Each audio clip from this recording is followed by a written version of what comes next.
आज और सत्संग का समय हो गया। जब कभी ऐसे अवसर हमें आपको अपने मानव जीवन में मिला करें तो हम सभी को सोचना चाहिए हमारे सबों पर हरि और गुरु की कृपा हुई। बिना हरि गुरु की कृपा के ये अवसर नहीं मिलता है।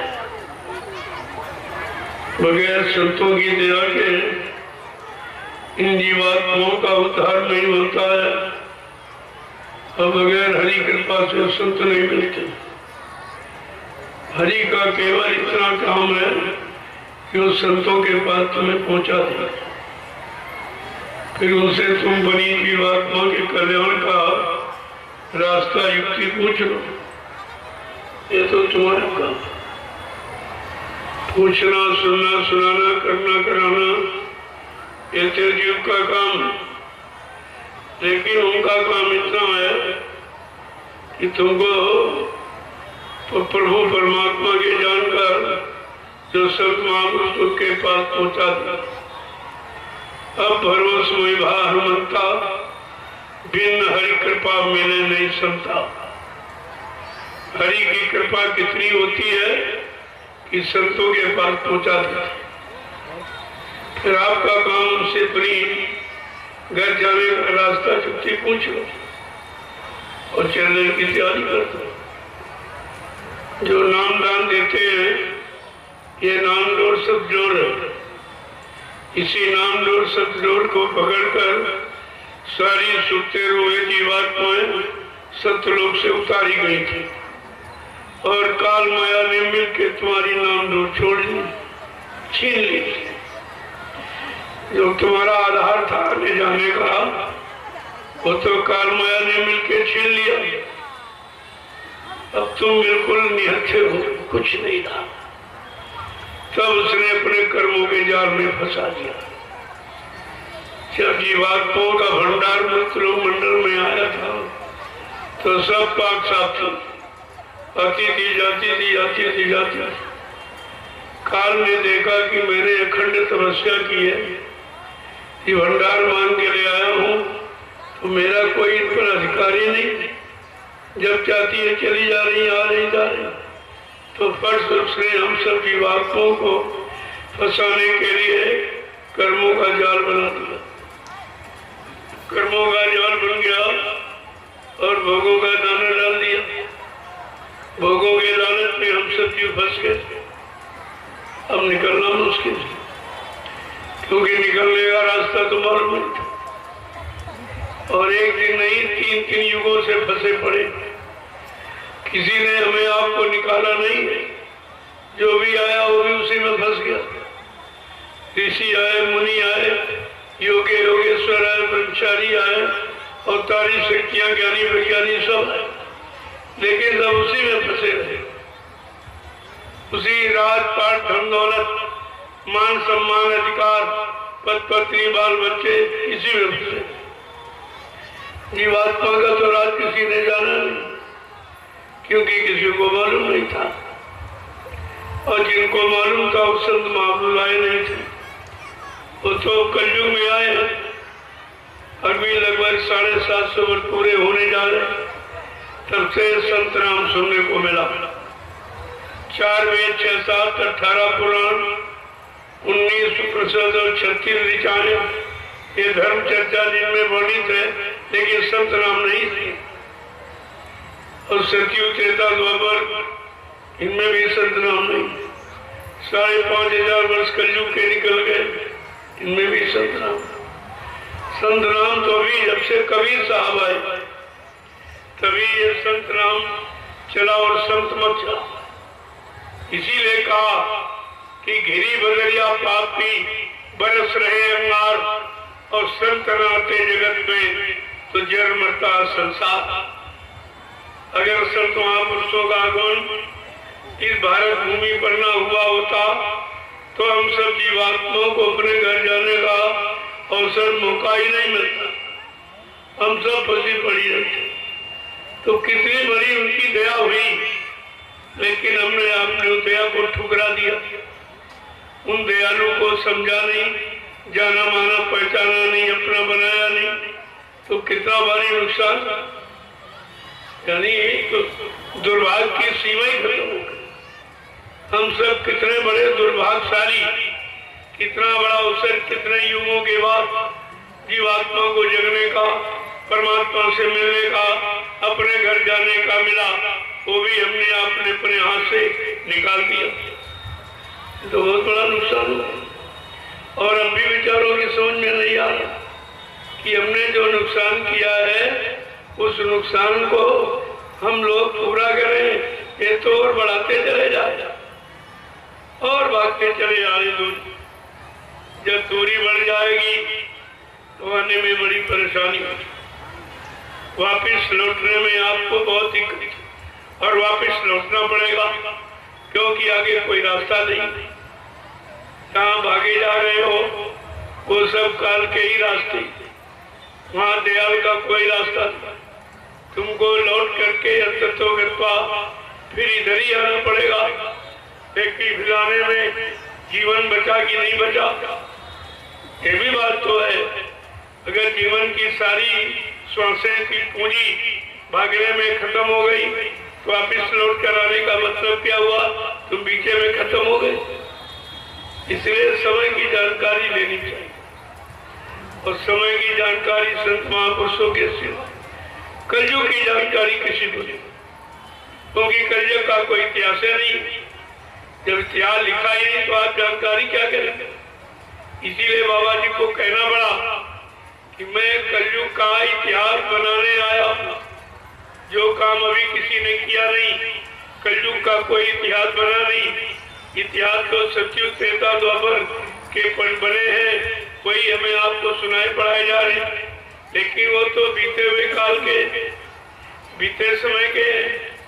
अब गुजरा हुआ जमाना आता नहीं दोबारा, जो वक्त घड़ी निकल जाती वो हाथ में नहीं आती। जब वो समय हमारे हाथ में नहीं आएगा, समय का लाभ हमको नहीं मिलेगा, उस समय के इतिहास को पढ़ने दोहराने से हमारा मतलब क्या? हमको तो अपने समय का इतिहास चाहिए। इसीलिए बाबा जी को कहना पड़ा, है कलयुग के जीवो, हम तुम्हारे लिए कलयुग का इतिहास बनाने आए। हम कोई बात इधर उधर की करने नहीं आए, हम कोई राजपाट धन दौलत लेने के लिए नहीं आए हैं, हम काल का कोई सामान रखने के लिए नहीं आए हैं। हम तो तुमको, तुम्हारी जीवात्मा को घर पहुंचाने के लिए आए हैं। कितना सीधा रास्ता, और वहां भटक गए, भूल गए, ब्रह्म में चले गए, समझ में आपने कुछ आया नहीं, क्योंकि आपने बचनों को जगह नहीं दिया। अगर बचनों को, अपने मन को पकड़ाते तो ये मन भोगों से बच जाता, काल की मार से बच जाता और अपने घर तृप्ति धाम पहुंच जाता। लेकिन ये भी नहीं किया, ना तो मन का कोई काम, न जीवात्मा का। और ये दोनों मुसाफिर हैं, दोनों का ये देश नहीं है, ये देश तो काल माया का, और जीवात्मा सत्य देश की रहने वाली और मन तृप्ति धाम का रहने वाला। इस तरह दोनों यहाँ मुसाफिर है। लेकिन ये बात किसी ने आज तक बताई नहीं कि है मन तू मुसाफिर है, है जीवात्मा तू मुसाफिर है, तुझको यहाँ किसी शरीर में मुस्तकिल रहने नहीं दिया जाएगा, कभी शरीर में कभी उस शरीर में। ये भटक है, इसीलिए भटकाने के लिए उसने 4,84 लाख के नरकों की योनियां बनाई आपके कर्मानुसार। जैसा जैसा मन ने आपको सलाह दी और मन की सलाह मानकर आपने जैसे जैसे काम किए, उन्हीं काम से ये योनियां बना दी गई, और हर योनि में जो जो आपने कर्म किया उस योनि में उसकी सजा मिल गई। लेकिन हम इसको समझ नहीं पाए कि हमें सजा मिलने के लिए ये सब रात रहस्य, ये जाल बनाया गया, कि हमको रहने के लिए बनाया गया, कि हमें फंसाने के लिए बनाया गया, कि बिना सत्संग के आप कुछ समझ नहीं सकते। इतना ये कर्मों का हिसाब और माया का बसार इतना विलक्षण है कि इसके कोई समझ नहीं सकता। समझेगा कोई संत सिपाही जो द्वार तुम्हारे आया, ऐ सदगुरु दाता दयालु जो तुम्हारे द्वार आएगा, तुम्हारा बन के रहेगा, तुम्हारी मानेगा, तुम्हारे अनुसार चलेगा, वो तो बच सकता, बाकी कोई जीव यहाँ बचने वाला नहीं है जिसको काल माया अपने कब्जे में न ले। अब देखिए कितना भारी नुकसान हुआ। इसलिए प्रेमियों, आज आखिरी दिन है। अभी तो मैं उधर कन्या पूजन में था। जो कन्याएं आई थी गांव से, उनको प्रसाद और बरकत, उसमें ये 3-4 घंटे निकल गया। फिर जल्दी से आपके यहाँ गया तो रास्ते में जो कितनी घेरा गाड़ी, 1 घंटे तो रास्ते में निकल गया। मैं जल्दी चला था कि आखिरी दिन है, कुछ वचन हो जाए महापुरुषों के, हमारा आपका भी कल्याण हो जाए।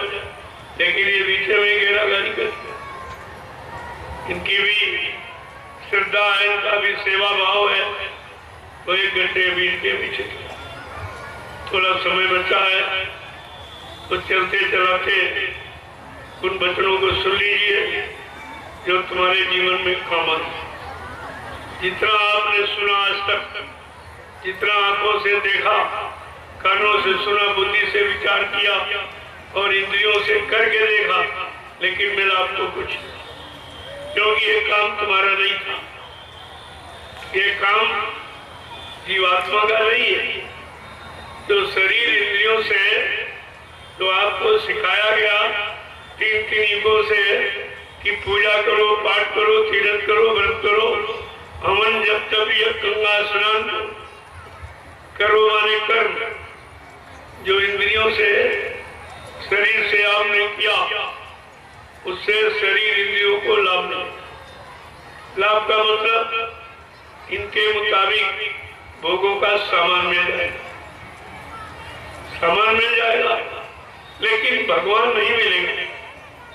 संत महापुरुषों ने इसीलिए कहा, खोल के कहा कि जब शरीर इंद्रियों से पूजा पाठ, तीर्थ, दान, हवन जब जब गंगा स्नान करोगे तो मान मिलेगा, सम्मान मिलेगा, सामान मिलेगा, और आत्मा से भजन करोगे तो भगवान मिलेगा।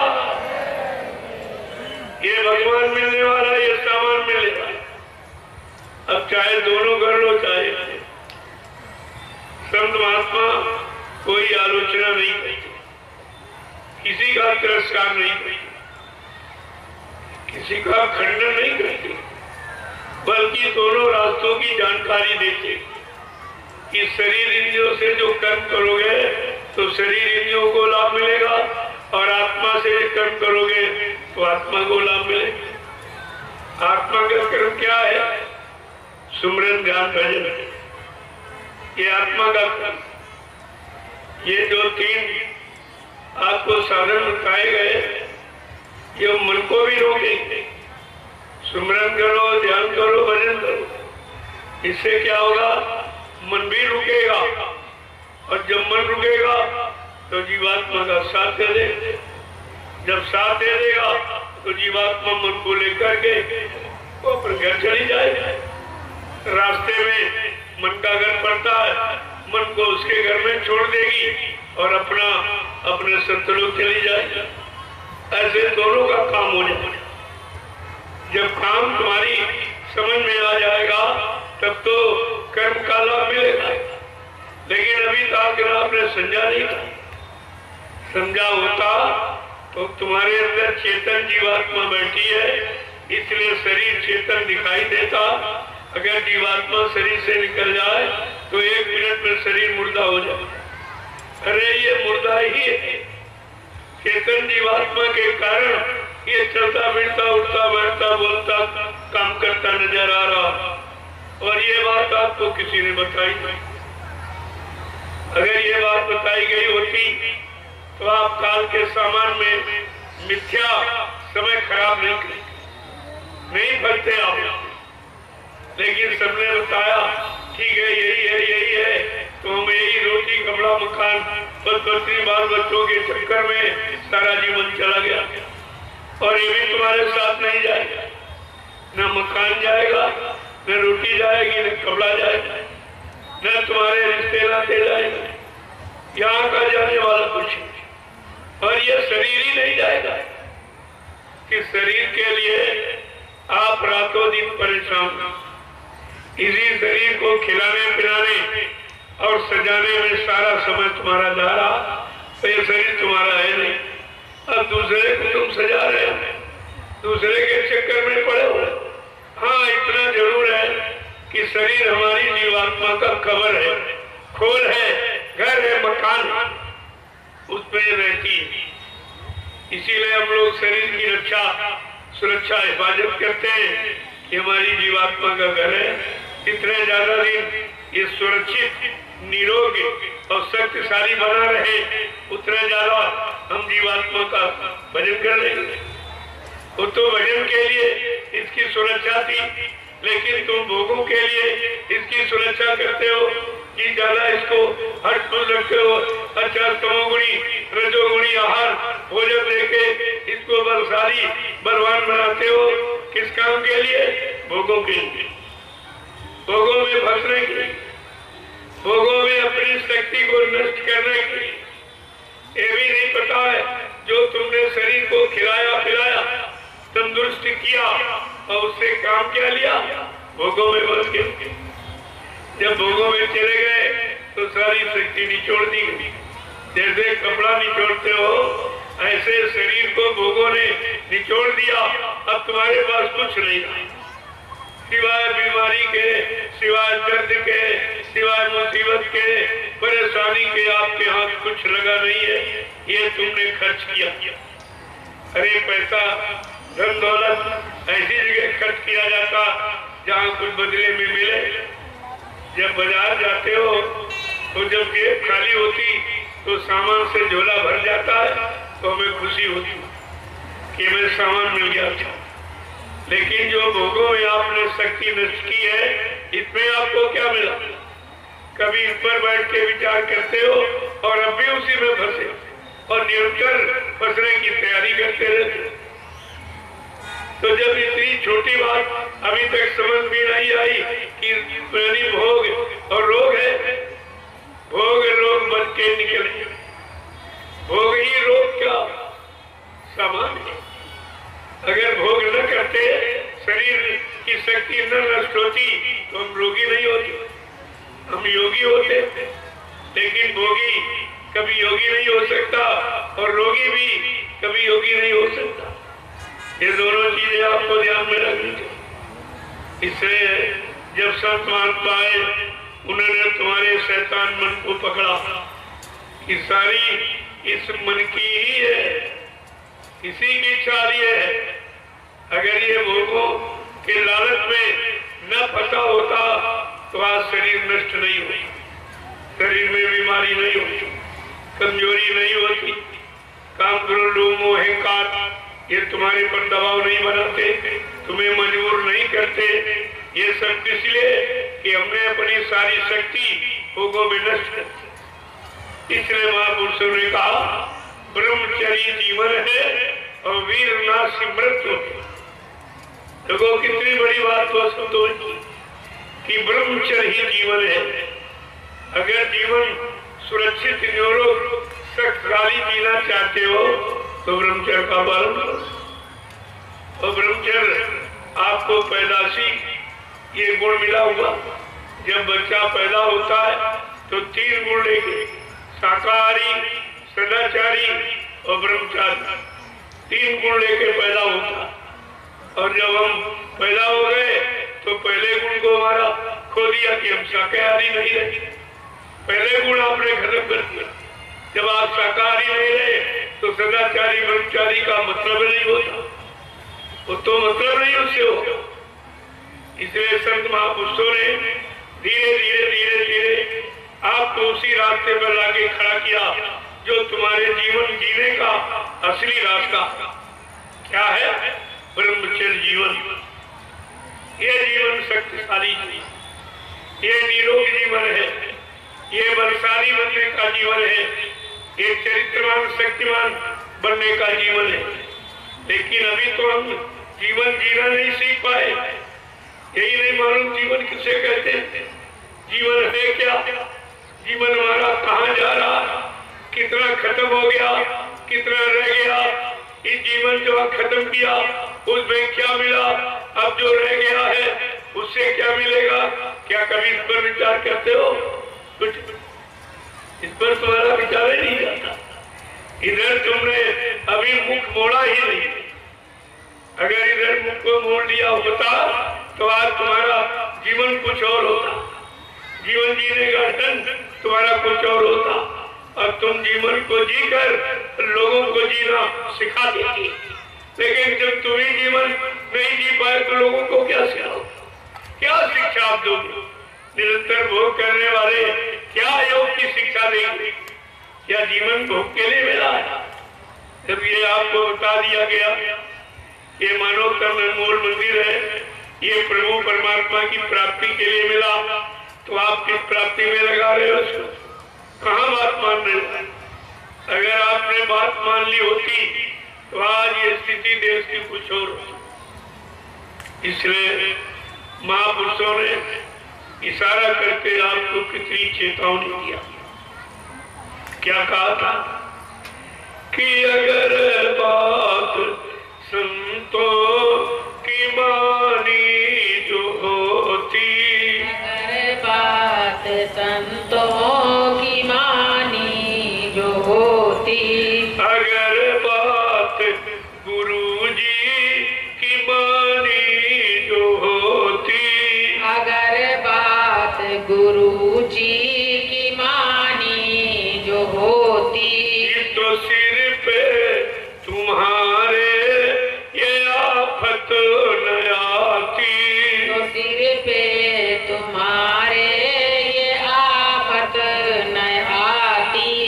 अगर बात संतों की मानी जो होती, अगर बात संतों की मानी जो होती, तो सिर पे तुम्हारे मुसीबत न आती, तो सिर पे तुम्हारे मुसीबत न आती।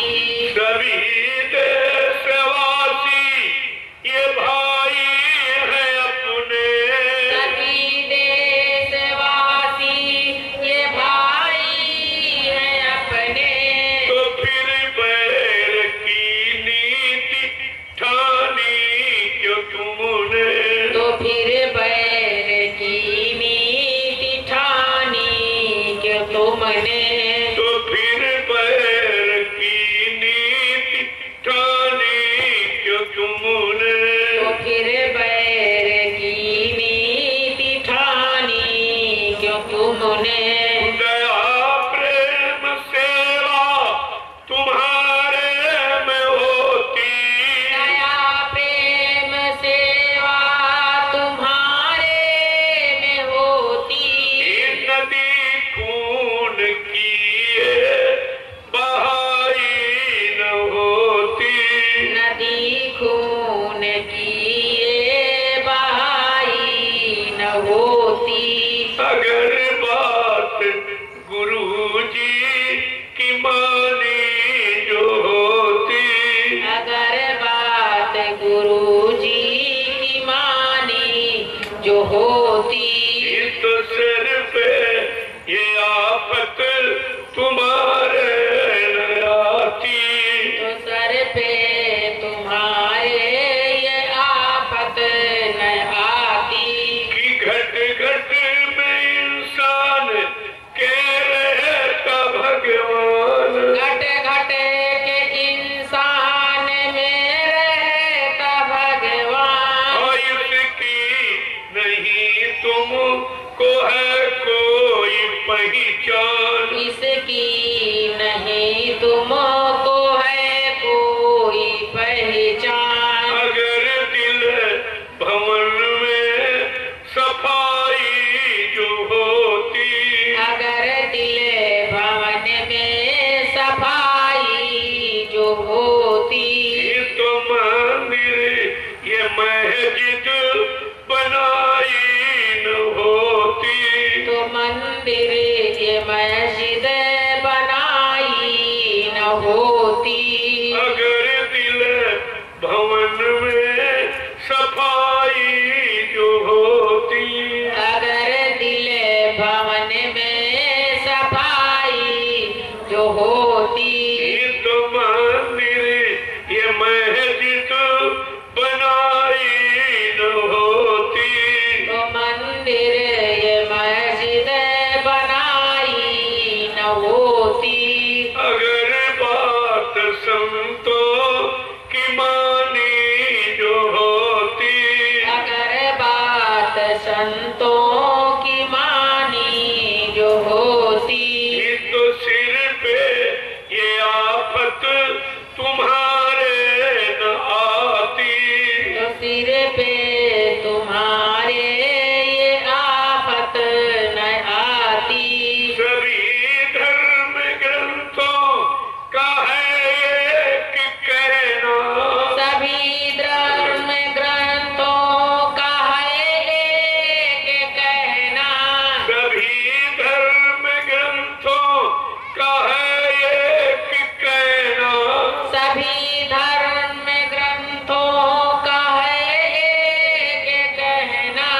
बनो शाकाहारी सदाचारी रहना। बनो शाकाहारी सदाचारी रहना। बनो शाकाहारी सदाचारी रहना। बनो शाकाहारी सदाचारी रहना। अगर मुर्गा बकरी ये खाई न होती। अगर मुर्गा बकरी ये खाई न होती। तो दिल में तुम्हारे बुराई न होती। तो दिल में तुम्हारे बुराई न होती।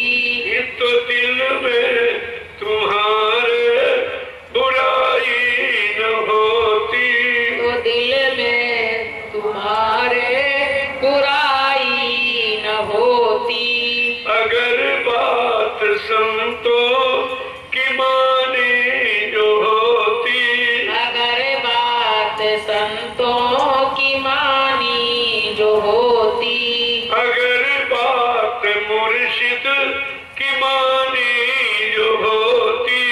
अगर बात मुर्शिद की मानी जो होती। तो सर पे तुम्हारे कयामत न आती। तो सर पे तुम्हारे कयामत न आती। जय गुरुदेव। जय गुरुदेव। जय गुरुदेव। जय गुरुदेव। जय गुरुदेव। जय गुरुदेव। जय गुरुदेव। नाम किसका? प्रभु का। जय गुरुदेव। नाम किसका? प्रभु का। प्रभु का प्यारा नाम। जय गुरुदेव। सम्राट दयालु पूज्य स्वामी जी महाराज आज के इस आध्यात्मिक समारोह में भाग लेने वाले विभिन्न प्रांतों से, जिलों से, शहरी ग्रामीण अंचलों से आए समस्त धर्म प्रेमी सत्संगी ग्रामवासियों, मैंने आपको एक नया मोड़ दिखाया जो मैंने एक निमंत्रण का एक कार्यक्रम जो हिंदुस्तान में किसी ने कभी किया नहीं और न कोई कर रहा न आगे कर सके, ऐसा ही आपके सामने करके दिखाए। करने का मतलब हमारा आधार है सतयुग की भूमिका। जब सतयुग आएगा इसी तरह सबको रोटी मिलेगी। रोटी के लिए कोई भूखा नहीं रहेगा और बेटी की सुरक्षा दो ही आधार हमारे आपके जीवन के, रोटी और बेटी। अगर इनकी सुरक्षा हो जाए और बच जाए तो फिर शेष बाकी क्या है। मैंने इन बिंदुओं को क्यों पकड़ा, इन बिंदुओं का आधार मैंने क्यों बनाया, इस पर लोगों की अभिभूति काम नहीं करनी। वो और कहते समय बेटी पढ़ाओ बेटी बचाओ, बेटी पढ़ाओ बेटी। क्या पढ़ाओगे जो बेटी बचेगी? कौन सी शिक्षा दोगे तो बेटी का चरित्र उज्जवल होगा? इनमें चरित्रता का भाव आएगा तब इनसे अच्छे धार्मिक और चरित्रवान बेटे पैदा होंगे जो देश समाज के काम आएंगे। जरूरत तो उसकी है, उन जरूरत की तरफ अभी तो उनका ध्यान भी नहीं, लेकिन मैंने जरूर इनका ध्यान इधर की तरफ केंद्रित किया। जब ये सुनते हैं कि ग्रामवासियों को निमंत्रण देते हैं, महाप्रसाद बनाकर उनको भोजन देते हैं जिससे तमाम बीमारी परेशानी जाती है, और बेटियों को बुलाकर आशीर्वाद देते हैं, बरकत देते हैं, महाप्रसाद देते हैं। ये तो किसी के बस की बात है नहीं जो कर सके, लेकिन जब ये सुनते हैं तो एक बार उनके दिल में धक्का लगता है कि जरूर किसी नवीन व्यवस्था का सूत्रपात होने जा रहा है। इसलिए ऐसी भूमिका को अपनाया गया।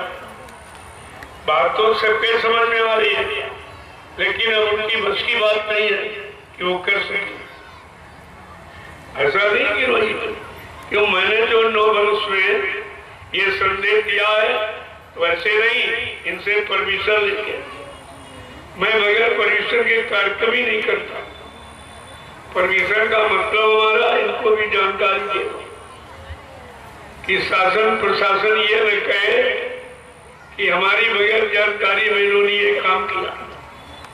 तो मैं इनको जानकारी देकर, इनको एक तरह का निमंत्रण देकर के, इनको सम्मानित करके मैं इनको बुलाता हूँ कि आप आइए और मेरी भूमिका व्यवस्था को देखिए, जो मैं एक सच्चे और अच्छे स्वच्छ समाज का निर्माण करने जा रहा हूँ।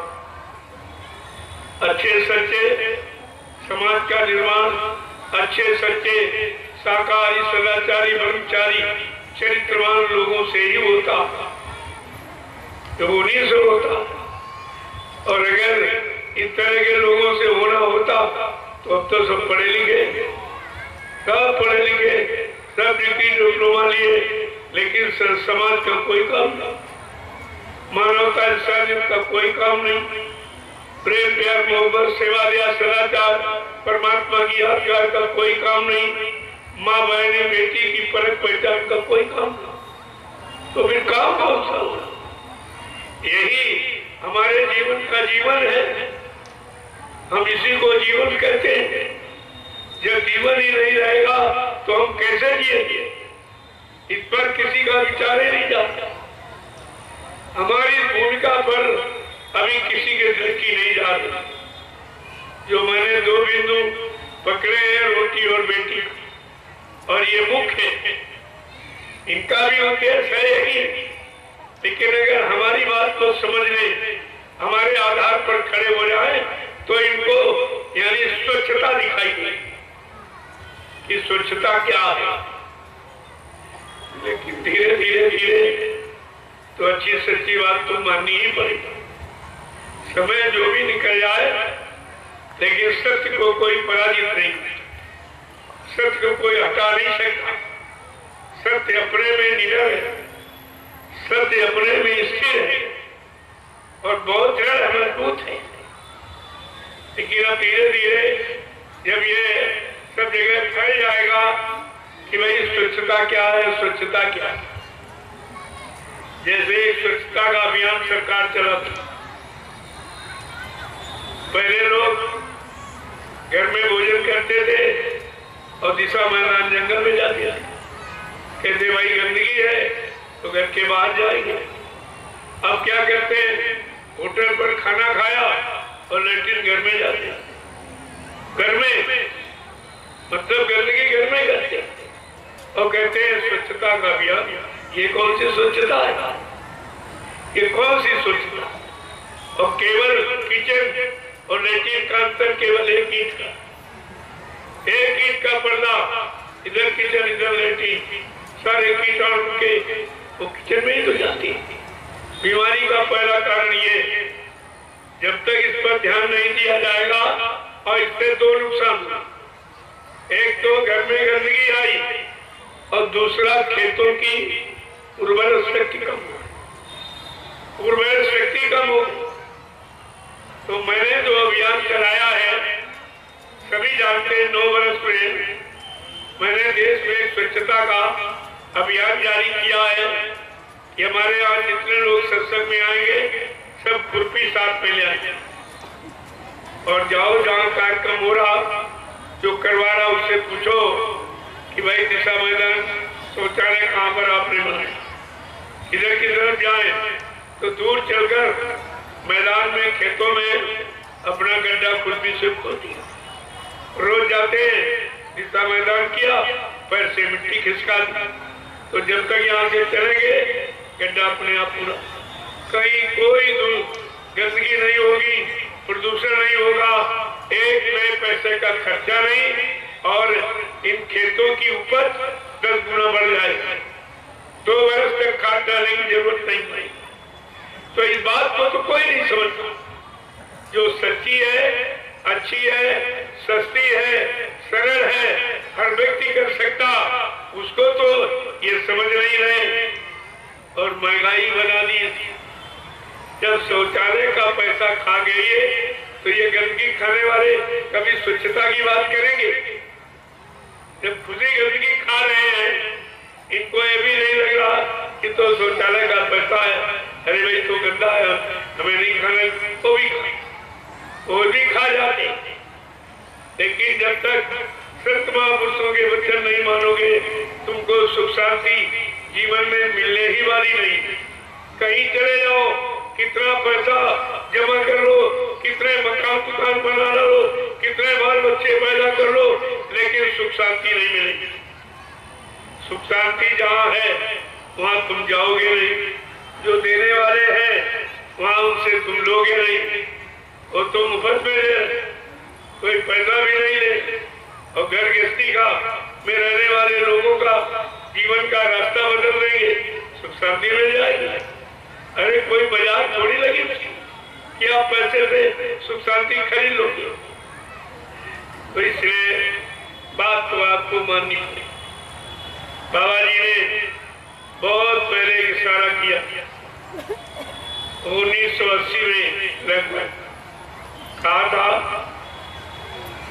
कि एक दिन सारा विश्व कुदरत की चपेट में आके खड़ा हो जाए,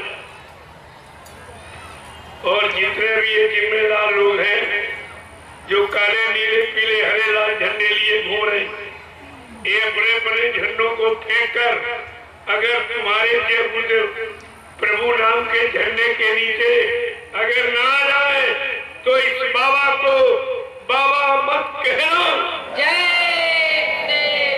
ये कितना बड़ा चैलेंज बाबा जय गुरुदेव जी महाराज का, कितना बड़ा चैलेंज समाज के निर्माण के लिए, देश को सही दिशा देने का, सबको सुख शांति प्रदान करने का, सब अपना पारिवारिक जीवन, सामाजिक जीवन, व्यवहारिक जीवन सुख शांति से जिए। लेकिन बाकी किसने बोले?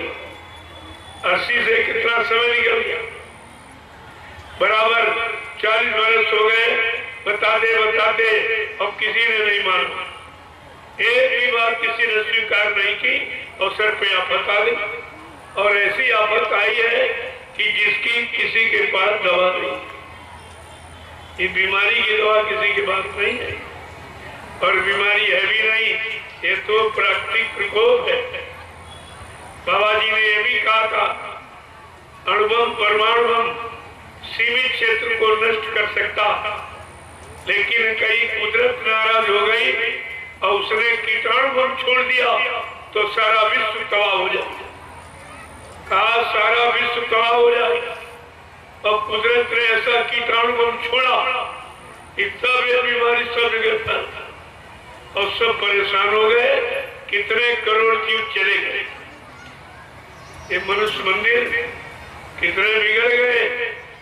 रेत पत्थर वाला मंदिर टूट जाएगा, गिर जाएगा, फिर बन जाएगा। अगर ये मनुष्य मंदिर चला गया तो दोबारा नहीं मिलेगा। और वो मंदिर ईट पत्थर वाला केवल यादगार का है और मनुष्य मंदिर परमात्मा की प्राप्ति का। पहले मतलब समझो, दोनों मंदिरों का अर्थ समझो। ये दोनों मंदिर का काम क्या है, ये तुम्हारी कितनी मदद करेंगे, किसमें क्या मिलता है, किस मंदिर में, ये दो जानकारी आपने की। ईट पत्थर का जो मंदिर बना वो तो इंसान ने बनाया और इंसान बनाए। ये मनुष्य मंदिर तो भगवान ने बनाया। ये भगवान का बनाया, वो इंसान का बनाया। अब ये बताओ, भगवान अपने बनाए वाले बनाएगा कि तुम्हारे बारे में? तुम्हारे ईट पत्थर वाले में अगर कभी रहा होता या रहता होता तो आज भी आपको मिल जाता। तो ये तो ना तो इसमें कभी रहा, न है, न आगे कभी रहेगा, क्योंकि ये यादगार स्थल। भगवान राम जब तक यहाँ रहे कोई मंदिर बनाओ, चले गए तब बनाया गया। कृष्ण भगवान रहे कोई मंदिर नहीं, चले गए तब बनाया। जाने के बाद, क्योंकि जो उन्होंने किया उसका वो कीर्तन, जो तन माने शरीर से कीर्ति यश जो कमाया, उसका गुणानुवाद करने के लिए हमने ईट पत्थर का मंदिर बनाया। ये यादगार के लिए आपको रोका धर्मशास्त्रों ने भी, तुमने उनकी भी बात नहीं मानी। धर्मशास्त्रों ने बड़े साफ शब्दों ने कहा कि नाहम बसामि वैकुंठे योगिना हृदय नचा मम भक्त्वा यत्र गायन्ति तत्र तिष्ठामि नारद। हे नारद, मैं यहाँ कहीं नहीं रहता जहाँ तुम हमको ढूंढ रहे। न मैं कागज में बैठा, न पानी में बैठा, न पत्थर में बैठा, मैं आत्मा स्वरूप तुम्हारे शरीर के अंदर बैठा, अंदर तुम्हारे रहता हूँ और तुमको अपने अंदर जाने का रास्ता नहीं मालूम, अंदर का भेद तुमको नहीं मालूम। दुनिया के भेद ढूंढते रहते हो, जानकारी करते रहते हो, कभी अपने अंतर का भेद आपने पाया? तुम्हारे अंदर क्या नहीं है? आत्मा तुम्हारे अंदर, मन तुम्हारे अंदर, बुद्धि चित्त तुम्हारे अंदर, काम क्रोध लोभ अहंकार ईर्ष्या राग द्वेष सब तुम्हारे अंदर। बाहर तो ये चमड़े का खोल है, बाहर कुछ नहीं, सब अंदर रखा और अंदर जाने का तुम्हें रास्ता नहीं मालूम। और संत महापुरुष जब अंतर्मुखी रास्ता बताने आए तो तुमने उनकी बात नहीं मानी और ये कह दिया उम्र के चले गए। अब तुम किससे पूछोगे?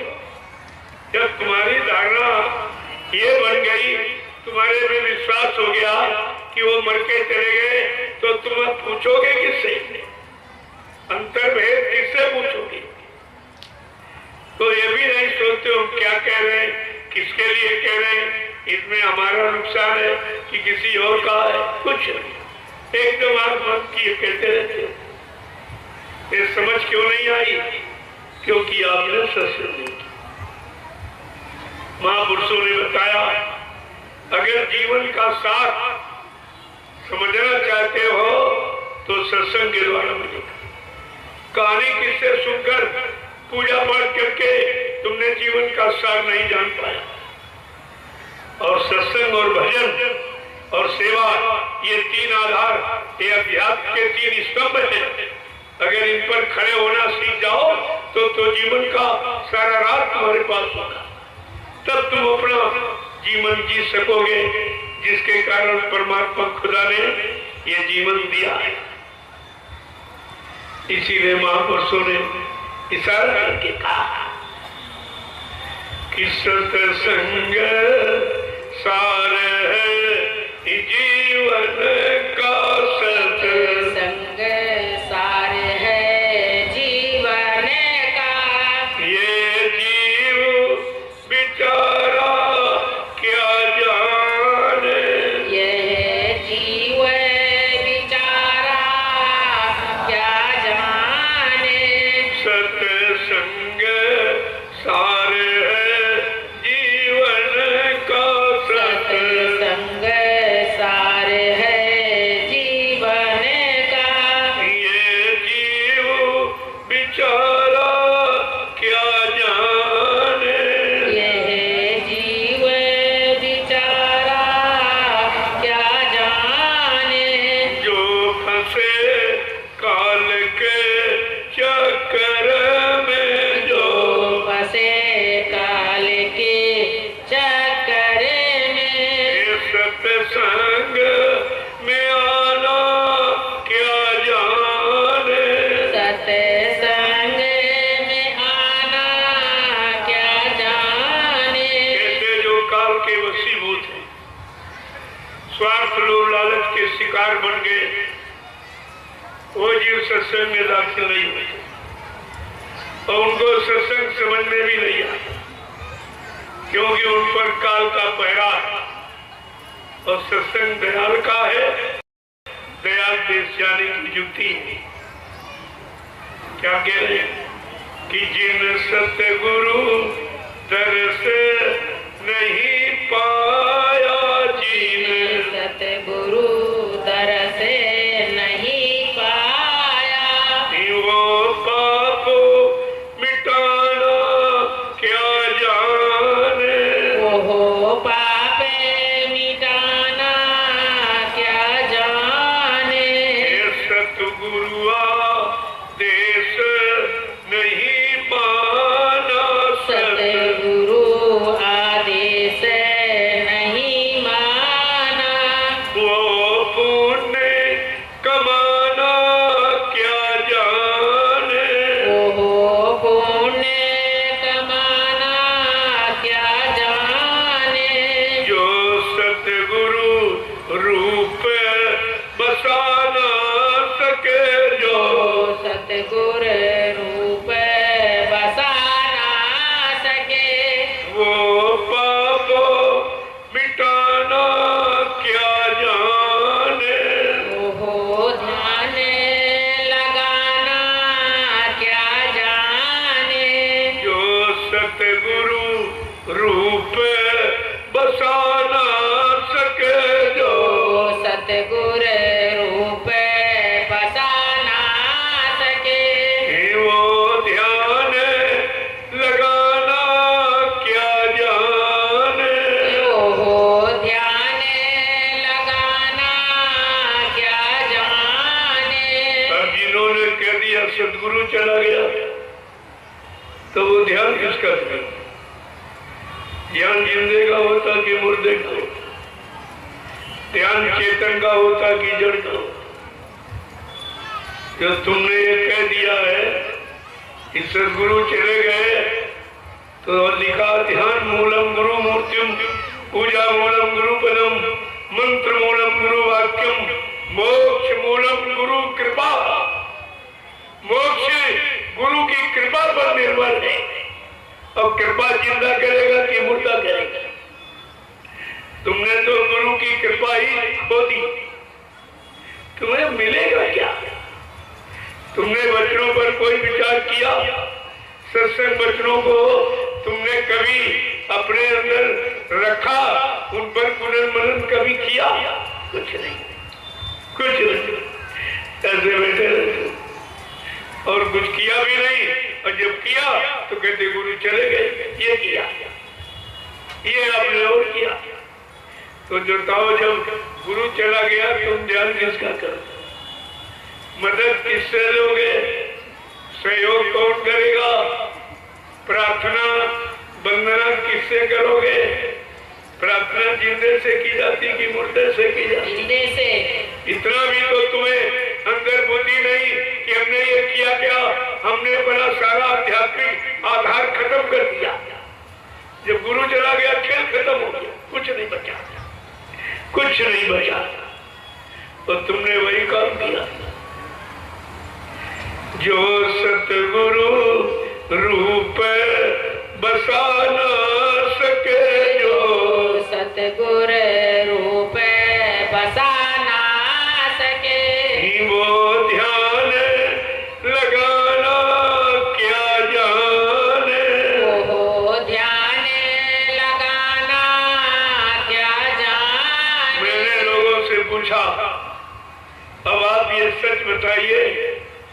तुम गुरु का ध्यान करोगी, पुतले का ध्यान करोगी? गुरु का। तुमने गुरु तो देखा नहीं, पुतला देखा था, अब पुतले का ध्यान करोगे?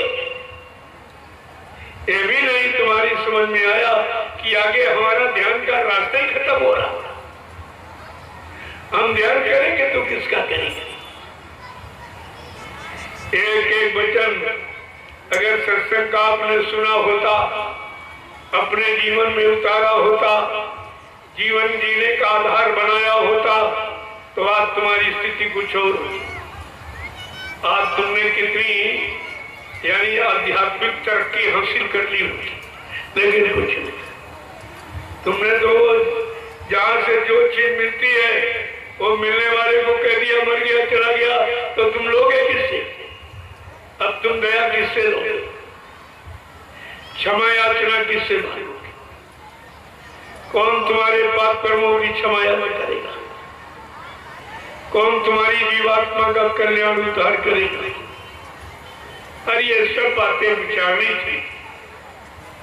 बिना विचारे जो करे सो पाछे पछताए, काम बिगाड़े आपनो जग में हो हंसा। तुमने वो काम किया है, अब ये दुनिया तुम्हारी हंसी उड़ाएगी, कहेगी तुम भी झूठे, तुम्हारे गुरु भी झूठे।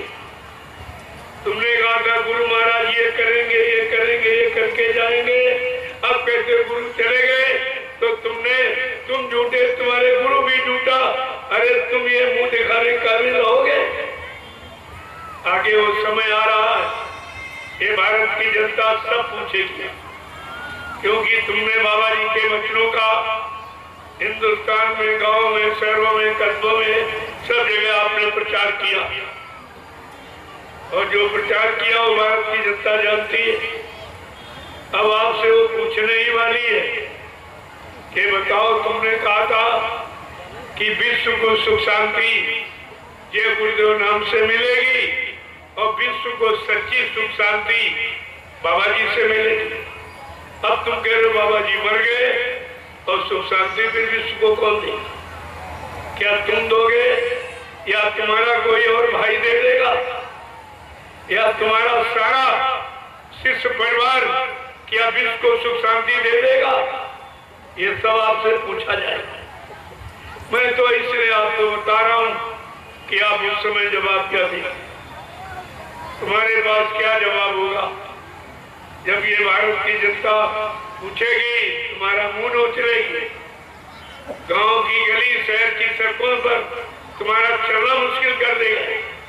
ये सब पूछे, और आपने ये सब बताया है, और तुम्हें बताया, और तुम्हें अब ये बता रहे हो कि वो चले गए तो कहते हो कभी नहीं आए। जब कभी नहीं आएंगे तो हमारा कभी काम ही नहीं होगा, हमारी जीवात्मा कभी घर जा ही नहीं पाएगी, तो फिर ये कौन सा अच्छा काम बता रहे हैं? कहने का मतलब है कि कहने के पहले कुछ सोच के रखें।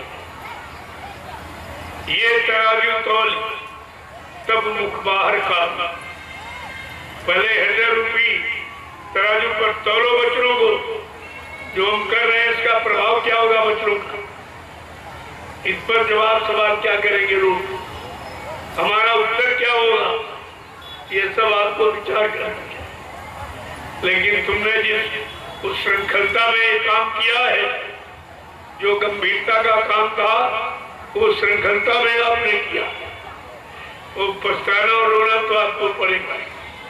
वो तो बाबा जी ने पहले कह दिया, रो के पछता के आंसू बहा के एक दिन तुमको जय गुरुदेव प्रभु नाम के झंडे के नीचे आना ही पड़ेगा। हमारे बच्चों को याद करना पड़ेगा, दोहराना पड़ेगा, अगर जीवन में सुख शांति चाहते तो। कितनी बड़ी बात है। सत्संग सारे है जीवन का, सत्संग सारे है जीवन का, ये जीव बेचारा क्या जाने, ये जीव बेचारा क्या जाने, जो काल के चक्र में जो फंसे काल के चक्कर में, ये सत्संग में आना क्या जाने, सत्संग में आना क्या जाने। बाबा जी ने क्या आपसे कहा था सत्संग में? कहा था सत्संगी वही है जो सत्संग में आवे और प्रेमियों को बुला के ले आवे। और अब कैसे सत्संगी है, एक तो सत्संग में आते नहीं और दौड़ दौड़ के मना करते कि सत्संग में जाना मत। अरे सत्संग गुरु का है, सत्संग किसी आदमी इंसान का नहीं है, सत्संग गुरु का। अगर तुम गुरु के हो, गुरुमुखी हो, गुरुभक्त हो, तो तुमको सत्संग में आना चाहिए, वचनों को सुनना चाहिए, अच्छे वचनों को पकड़ना चाहिए, अपना काम बना लेना चाहिए। लेकिन यहाँ से उल्टा वो बड़ी मेहनत बेचारी करती, इतनी मेहनत कभी गुरु के वचनों के प्रचार में नहीं की जितनी मेहनत सत्संग को रोकने में करती। तमाम पैसा भरते हैं, पहली बात तो परमिशन रद्द कराते, चंदा इकट्ठा करके डीएम को देते हैं, इनके कार्यक्रम रद्द कर दीजिए। देखिए भाई सत्संगी कर क्या रहा, पहले ये देखो इसमें से कोई सत्संगी है? अरे जब सत्संग का कमाई नहीं करते हो सत्संगी किस बात की? यानी जो पैसा सत्संग कराने में खर्च करना चाहिए ये सत्संग को बंद कराने में खर्च करते। बड़ा घूस रिश्वत जगह जगह जहाँ जहाँ मैंने कार्यक्रम किए बड़ी घूस रिश्वत थी, लेकिन मैंने चलने नहीं दी, कुछ नहीं चलने दी। हमने सत्संग से कौन रोकी? ये सत्य की गंगा बह रही है, इससे नहाने से कौन मना करेगा? तो कहने का मतलब धीरे धीरे अब लोगों की समझ में आ गई है कि नहीं सत्संग सत्य है और सत्य को कोई पराजित कर ही नहीं सकता, सत्य को रोका नहीं जाएगा। तुम्हें झूठ को रोकना चाहिए, असत्य को रोकना चाहिए, गंदे काम को, गंदे खान पान पर पाबंदी लगानी चाहिए कि सत्संग पर पाबंदी। और सत्संगी सत्संग रोके वो कैसा सत्संग? पहले क्या था, जब काफिला निकलता था, जो बेचारे साइकिल चलाने वाले जब कहीं झंडा देख लेते थे मकान पर, बड़ी खुशी होती थी कि हमारे गुरु भाई का मकान, देखकर खुश होते थे कि गुरु भाई का मकान मिल गया, कुछ खाने पीने का इंतजाम हो सकता। लेकिन अब वो नहीं है। अगर झंडा देख के आप जाओगे तो तुमसे पूछेगा तुम जिंदे में हो कि मुर्दे में हो। अब तुमने अगर कह दिया कि नहीं गुरु महाराज जीवित है तो फट से तुम्हें भगा दिया। वो गुरु को जिंदा सुन भी नहीं सकता, तो आगे आने वाले समय में देख क्या सकेगा? जब इनको सुनने में कष्ट हो रहा है, गुरु इतना खराब हो गया कि अब जिंदा सुन भी नहीं सकते। मैंने कहा रे भाई, जिंदा कहना अच्छा कि मुर्दा कहना अच्छा? तुम इतनी बात नहीं समझ पाए हो। अगर कोई पिता अपने घर से चला जाए और बेचारे बच्चे खूब ढूंढे तो पूछते हैं किसी जानकार जोशी से कि हमारे पिताजी हैं कि नहीं। वो कहता तुम ये बता दो जिंदा है, चाहे घर कभी ना आए, लेकिन ये कह दो जिंदा, हमें खुशी हो जाए। प्रेमियों, जिंदा की इतनी खुशी होती है और इनको जिंदा का इतना दुख है कि वो बात ये सुन भी नहीं सकते। इनको ये भी नहीं लगता है कि हमारे गुरु को जीवित तो कह रहे हैं, जो जिंदा कहना अच्छा कि मुर्दा कहना। जब इतनी छोटी बात तुम अभी तक नहीं समझ पाए हो अपने गुरु के प्रति, तो तुम गुरु के प्रति करी क्या सकते, करी क्या सकते बात? सत्संग सार है जीवन का, सत्संग सार है जीवन का। ये जीव विचार बेचारा क्या जाने, ये जीव बेचारा क्या जाने, जो फंसे काल के चक्कर में, जो फंसे काल के चक्कर में, ये सत्संग में आना क्या जाने, सत्संग में आना क्या जाने। तो हमसे शिकायत करते हैं कि हमारा सुमरन नहीं बनता, हमारा ध्यान नहीं बनता, हमारा भजन नहीं बनता। तो ये सब बनने का क्या कारण है, क्यों नहीं बनता? तो महापुरुषों ने कितना समझा देखा कि मन मरा न इंद्री भोग तजा, मन मन मरा न इंद्री भोग तजा, वो सुमिरन करना क्या जाने, वो सुमिरन करना क्या जाने। बड़े ध्यान से सुनिए, तुम्हारे सुमिरन न बनने का कारण क्या है कि मन मरा न इंद्री भोग तजा, मन मरा न इंद्री भोग तजा, वो सुमिरन करना क्या जाने, वह सुमिरन करना क्या जाने।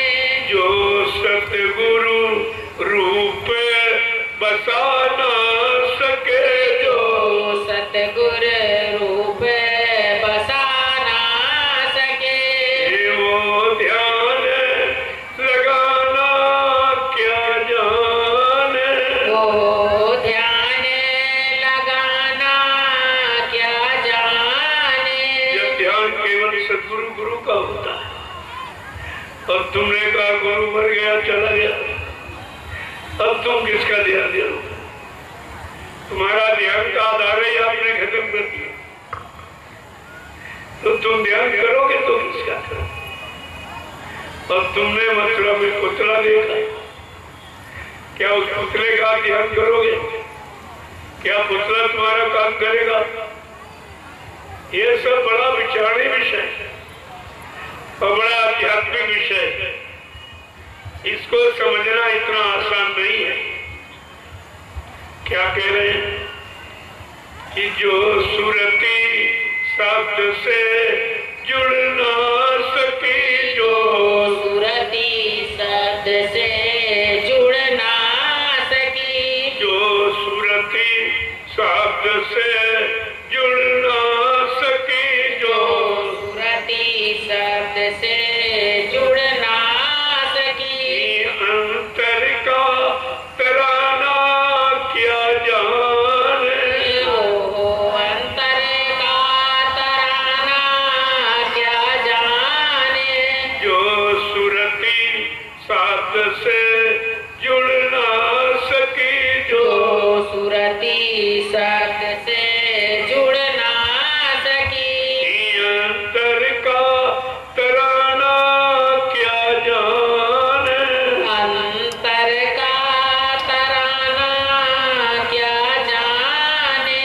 जो लिए कागजी ज्ञान फिरे, जो लिए कागजी ज्ञान फिरे, जो लिए किताबी ज्ञान फिरे, जो लिए किताबी ज्ञान फिरे, वो सुरती जगाना क्या जाने, ओ सुरती जगाना क्या जाने। प्रेमियों 4 में 6 7 18 पुराण अगर तुम रन डालो तो क्या जीवात्मा जागती है? क्या कागजी विद्या से जीवात्मा जगती है? जीवात्मा संतों के सत्य ज्ञान से जगती है। और ये अक्षर ज्ञान है जो रात दिन पढ़ते हो, इसी में समय खराब कर रहे हो। तुम्हें अक्षर ज्ञान और सत्य ज्ञान में अंतर नहीं मालूम। जीवात्मा संतों के सत्य ज्ञान से जगती है और मन अक्षर ज्ञान से जगता है और भोगों की तलाश करता है। और आपने अभी तक ये नहीं समझ पाया है कि शब्द ज्ञान के सिवा अक्षर ज्ञान के सिवा जो लिए किताबी ज्ञान फिर जो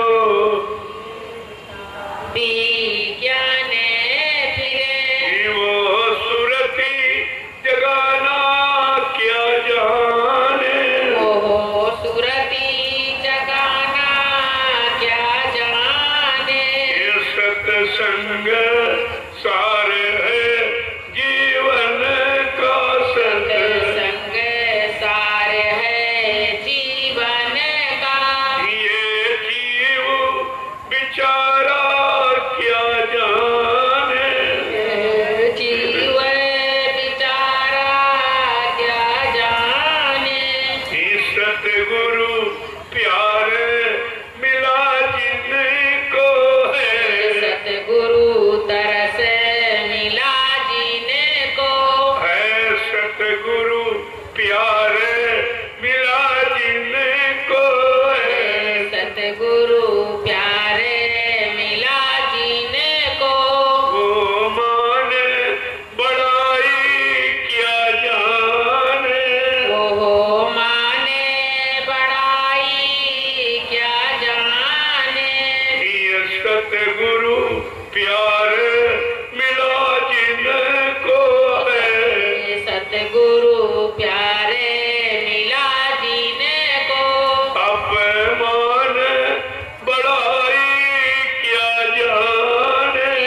अपमाने बड़ाई क्या जाने।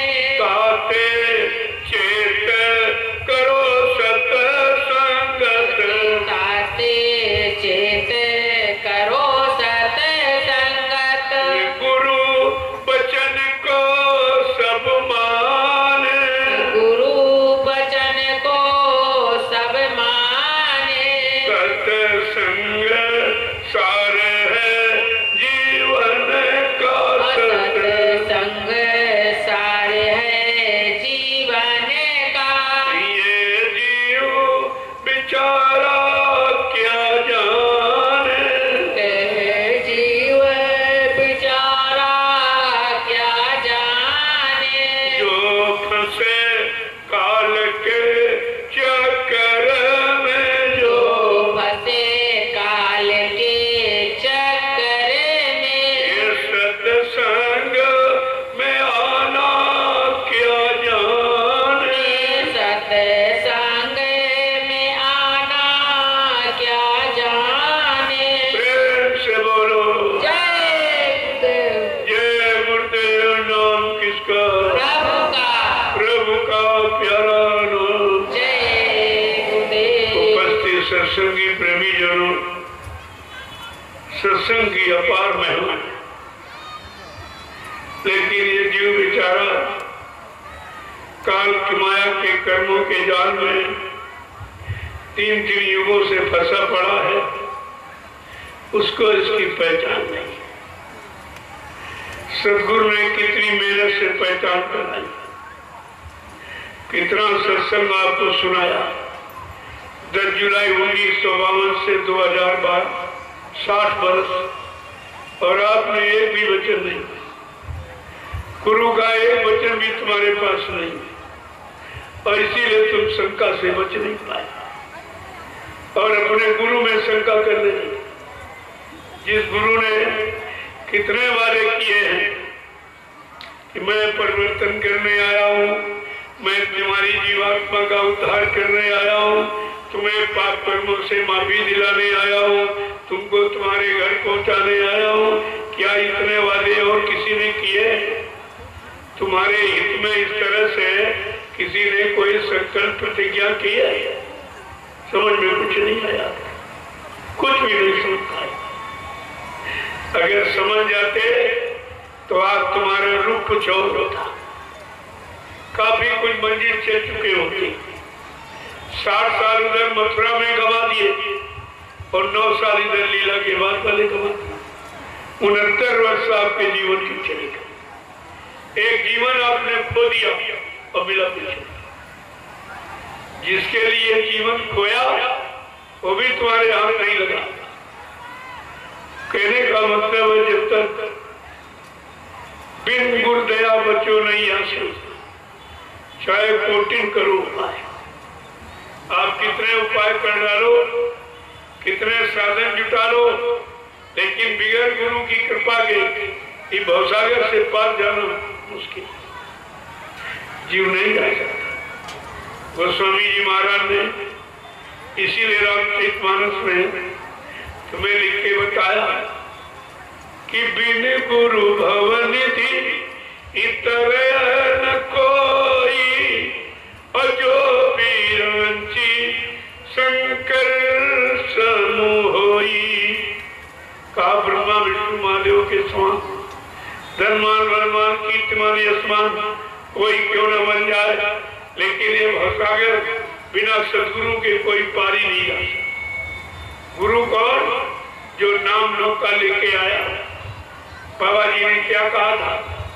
तो आपकी बार मैं जय गुरुदेव नाम का इतना बड़ा जहाज लेके आया हूँ, अगर सारा विश्व मेरे जय गुरुदेव नाम जहाज पर सवार हो जाए तो मेरे जहाज का एक कोना ही भरेगा, तो क्या जहाज खाली लौटा के ले?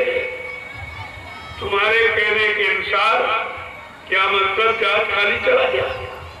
अभी कोई जीवात्मा सवार हुई नहीं, कोई गई नहीं, और तुम कहते गुरु चला गया, ले जाने वाला चला गया। फिर ये भवसागर में पड़ी नैया का किनारा कौन है? कौन किनारे लगाएगा? कौन यानी मझधार से निकाल कर उस पार करेगा? अरे कुछ तो अपने लिए तो सोचो, विचारो कुछ। ये तुम्हारा काम कौन करेगा? फिर ये जीवन जो मिला है, फिर ये 84 कायोनियों में फिर चला जाएगा। फिर पता नहीं आमन हो न हो, फिर ये अवसर मिले ना मिले। शरीर मिला और शरीर के जानकार संत महापुरुष न मिले, उनसे युक्ति न मिली, उनकी दया न हुई, तो ये काम कभी नहीं हो सकता। आपको ये सब विचार करना चाहिए, लेकिन आपने किया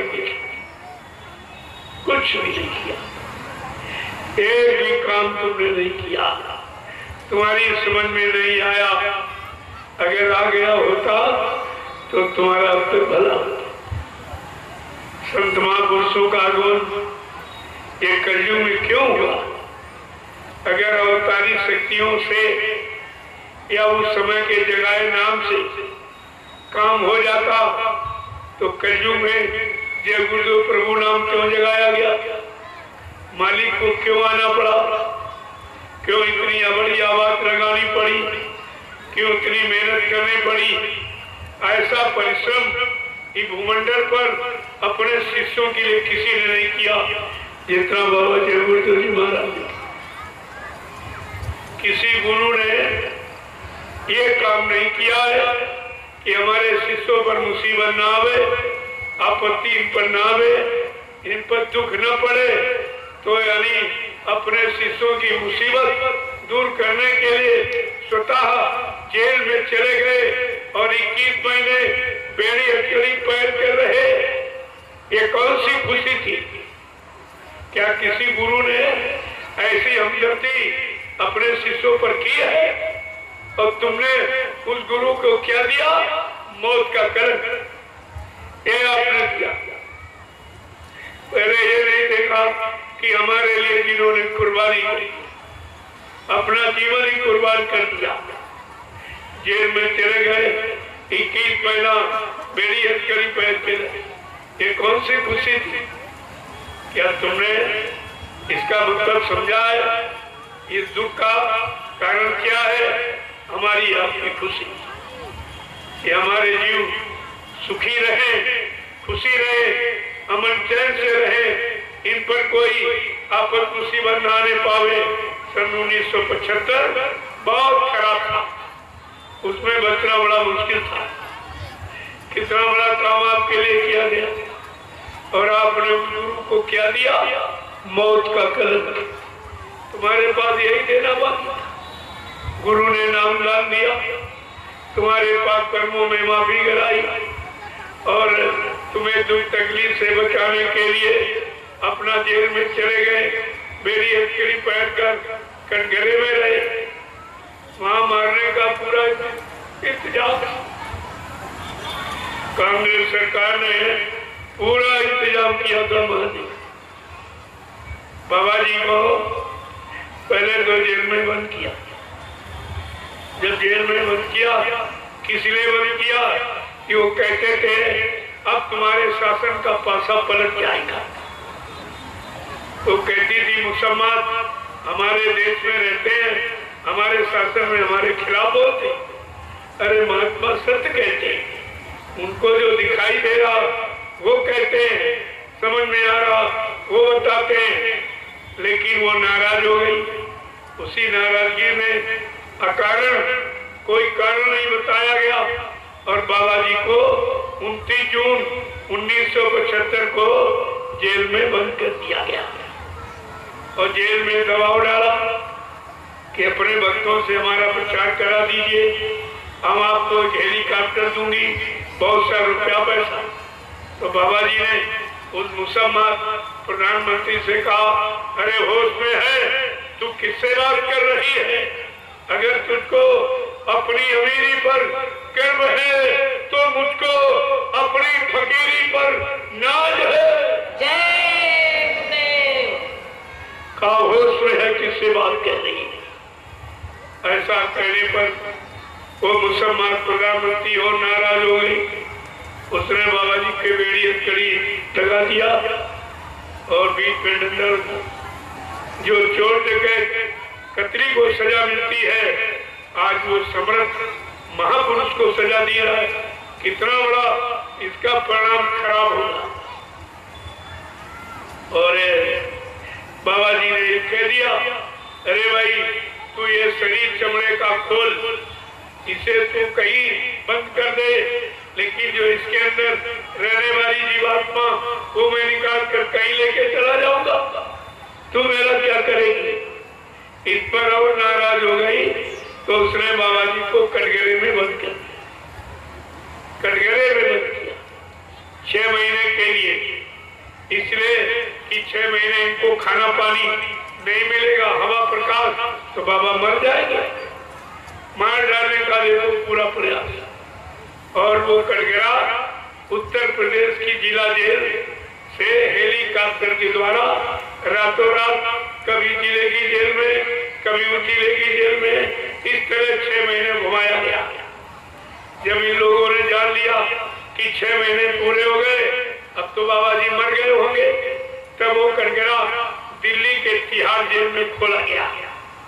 कटघरा जब खोला गया, एक भव्य प्रकाश निकला। बाबा जी साधारण कपड़े एकदम फ्रेश किए। ये चमत्कार देखकर जेल के कर्मचारी अधिकारी घबरा गए और उन्होंने मुसलमान प्रधानमंत्री के बाद खबर भेजी कि बाबा जी मरे नहीं, बल्कि ऐसा सच चमत्कार। अब वो प्रधानमंत्री बहुत घबरा गई, दौड़कर अपने गुरु देवरा बाबा के पास और हाथ जोड़ के प्रार्थना करने लगी कि महाराज ये जय गुरुदेव नाम के महात्मा कौन है, क्या? देवरा बाबा ने कहा, अरे बच्ची उनको छेड़ा मत, वो युग पुरुष है, युग सृष्टा है, युग दृष्टा। अगर वो पलक बंद कर ले तो प्रलय हो जाएगी, उनको छेड़ा मत। कह रही महाराज हमने तुमको बेगुनाह निर्दोष जेल में बंद किया, बेड़ी हथकड़ी लगाई, मार डालने के लिए 6 महीने कटघरे में बंद कर दिया। तो देवरा बाबा ने कहा, जा बच्चे, वो दयालु है, माफ कर दी, जाओ उनसे क्षमा मांग। तो वो मुसलमान प्रधानमंत्री 1979 में मथुरा आश्रम माफी मांगने आई, चरणों पर सिर रख लिया चरणों पर और रोने लगी। 80 मिनट प्रार्थना करती रोती रही कि आप क्षमा कर दीजिए, हमने आपको पहचाना, माफ कर दिए, आप दयालु हैं, आप तो दया करने आए, हम जैसे गुनाहगार को माफ कर दीजिए। अब वो इतने बड़े दयालु कि उसको माफ भी कर दिया और आशीर्वाद भी दे दिया, वो दोबारा फिर प्रधानमंत्री बन गई।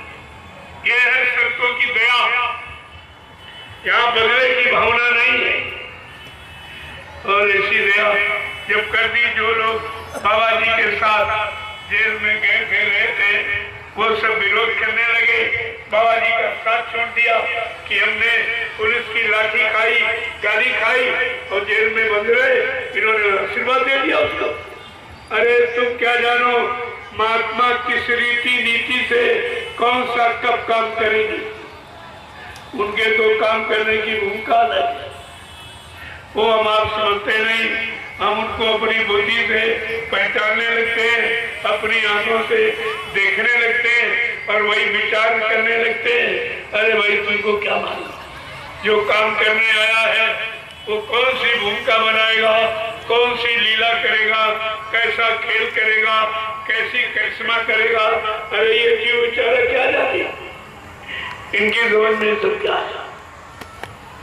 कहने का मतलब है ऐसे समृद्ध महापुरुष को किसी ने नहीं पहचाना और मार डालने का प्रयास सबने किया। और वही प्रयास, चलो वो गए थे, ये अपनों ने भी वही किया।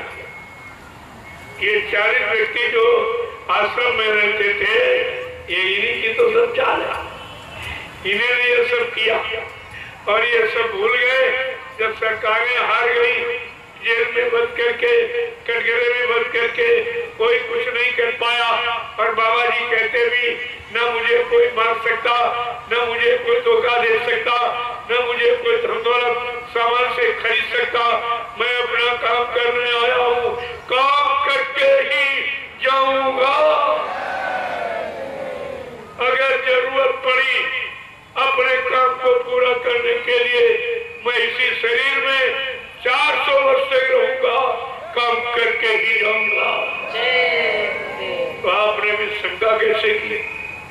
इसका मतलब आपने सत्संग वचन को सुना नहीं, अपने गुरु पर आपने विश्वास किया नहीं, तभी तो आप ऐसा सोच रहे हैं। ये सब जानकारी आपको रखनी चाहिए। आपने तो कोई जानकारी नहीं, सब भूल गए, बुला दिया, अब आप मुसीबत में चले गए। अभी क्या, आगे और आने वाली है। ये तो एक छोटा सा चुटकुला कुदरत ने आपको दिखाया, इसलिए कि अगर आप शाकाहारी न हुए, संत महात्माओं की बात पर विश्वास न किया, उनकी बनाई भूमिका व्यवस्था पर अगर आप खड़े न हुए, तो मैं और भी कुछ कर सकती हूँ, इससे भी भयानक। और बाबा जी ने पहले आपसे कहा था कि कुदरत बहुत नाराज है, वो कुछ करना चाहती है। मैंने कुदरत से तुम्हारे लिए प्रार्थना की है कि भाई अभी थोड़ा रुक जाओ, मैं अपने बच्चों को ये देश में शाकाहार का प्रचार करने के लिए भेजे देता हूँ। जब मेरे शाकाहार प्रचार को लोग न सुने, न माने, न विश्वास करें, न अपनाए, फिर तुम्हारी जो इच्छा में आई वो करना।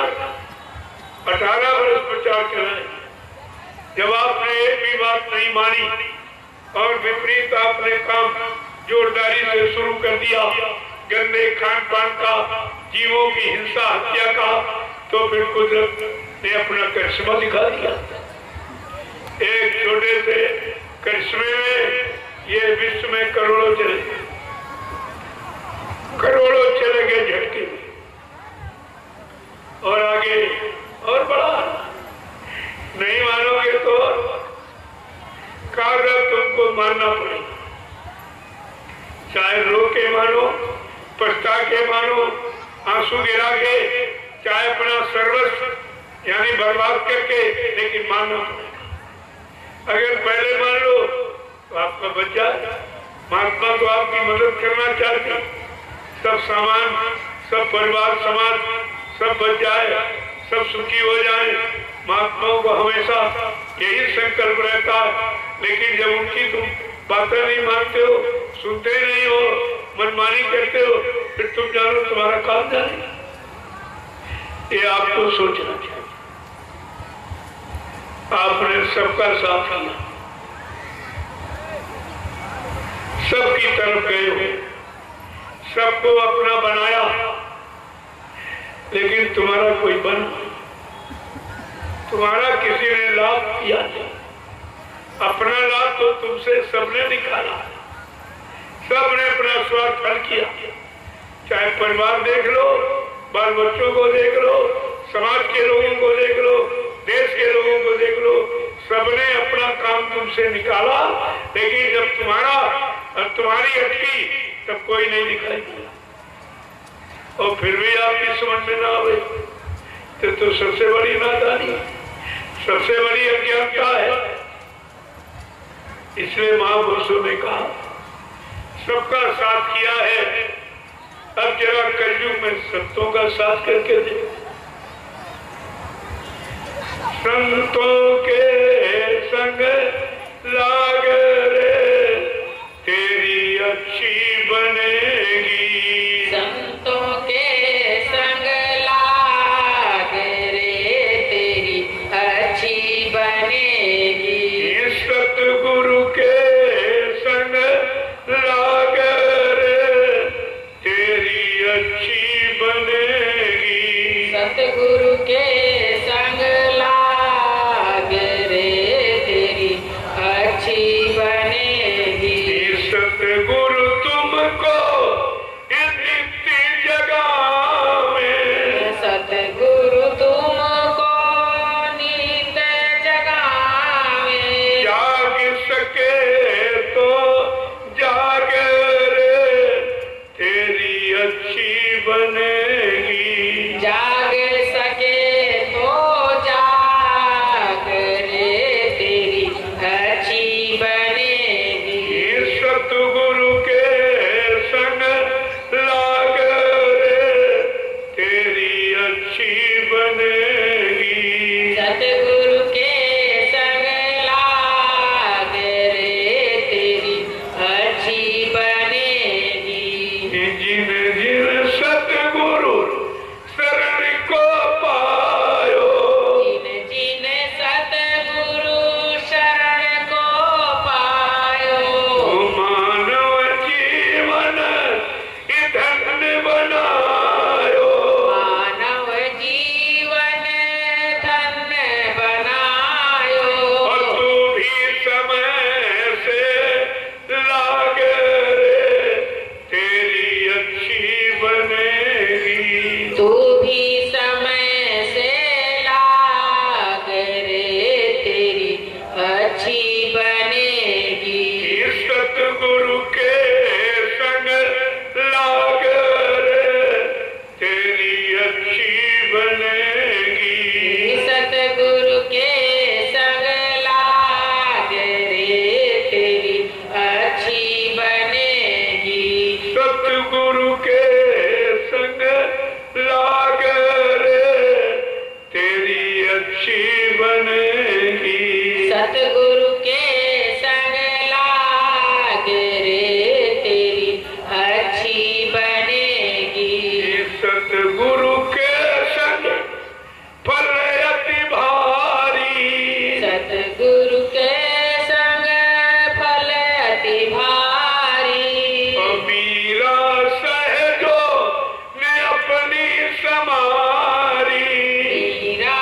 सहजों ने अपनी संभाली, अब तू भी समय से लाग रे तेरी अच्छी बनेगी, तू भी समय से लाग रे तेरी अच्छी बनेगी, बिन सतगुरु और बिन सत्संग के, बिन सतगुरु और बिन सत्संग के, बिन सतगुरु और बिन सत्संग के, बिन सतगुरु और बिन सत्संग के, भूल भरम नहीं जाए रे तेरी कैसे बनेगी, भूल भरम नहीं जाए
सतगुरु के संग लाग रे तेरी अच्छी बनेगी। जय गुरुदेव, जय गुरुदेव, जय गुरुदेव, जय गुरुदेव, जय गुरुदेव, जय गुरुदेव। जय गुरुदेव। नाम किसका? प्रभु का, जय गुरुदेव। नाम किसका? प्रभु का, प्रभु का प्यारा नाम। जय गुरुदेव। आप लोग खड़े हो जाइए, तो बहुत देर से बैठे, खड़े हो जाओ।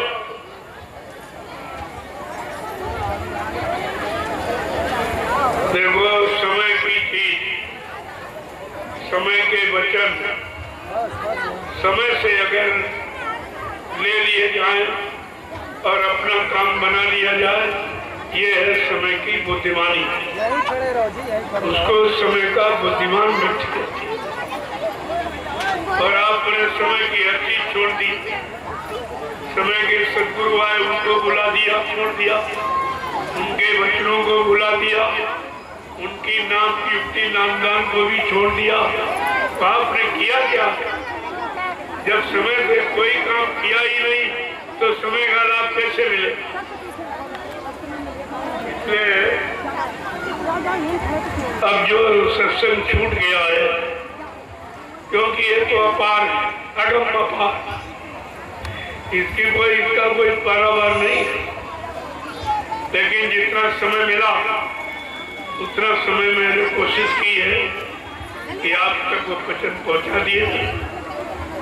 और आगे अगर सुनने की इच्छा है तो आप चलिए, 5 दिवसीय कार्यक्रम हरिद्वार में।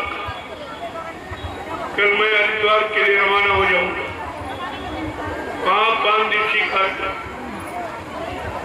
सुन लीजिए, आप पूरा कर लीजिए अपना, क्योंकि अभी तो सत्संग सुनाने का माहौल बनाया है। अभी तुम कहाँ सत्संग सुनो, तुम्हारी समझ में नहीं आई। जब 60 साल मथुरा में आपको सुनाया गया तो तुम्हारी समझ में कुछ नहीं आया, सब भूल गए हो। तो अभी तुम्हारी कानों की सुनने की आदत, लेकिन मन को वचन पकड़ने की आदत आपने नहीं डाली। जब तक मन की आदत सत्संग बच्चों को पकड़ने की नहीं होगी, तो ऐसे सुनने से कोई लाभ नहीं। कानों का काम है, कानों का सुनना।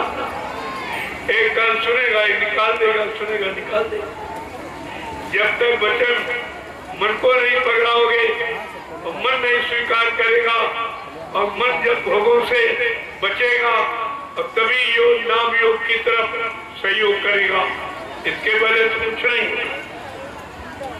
जय गुरुदेव,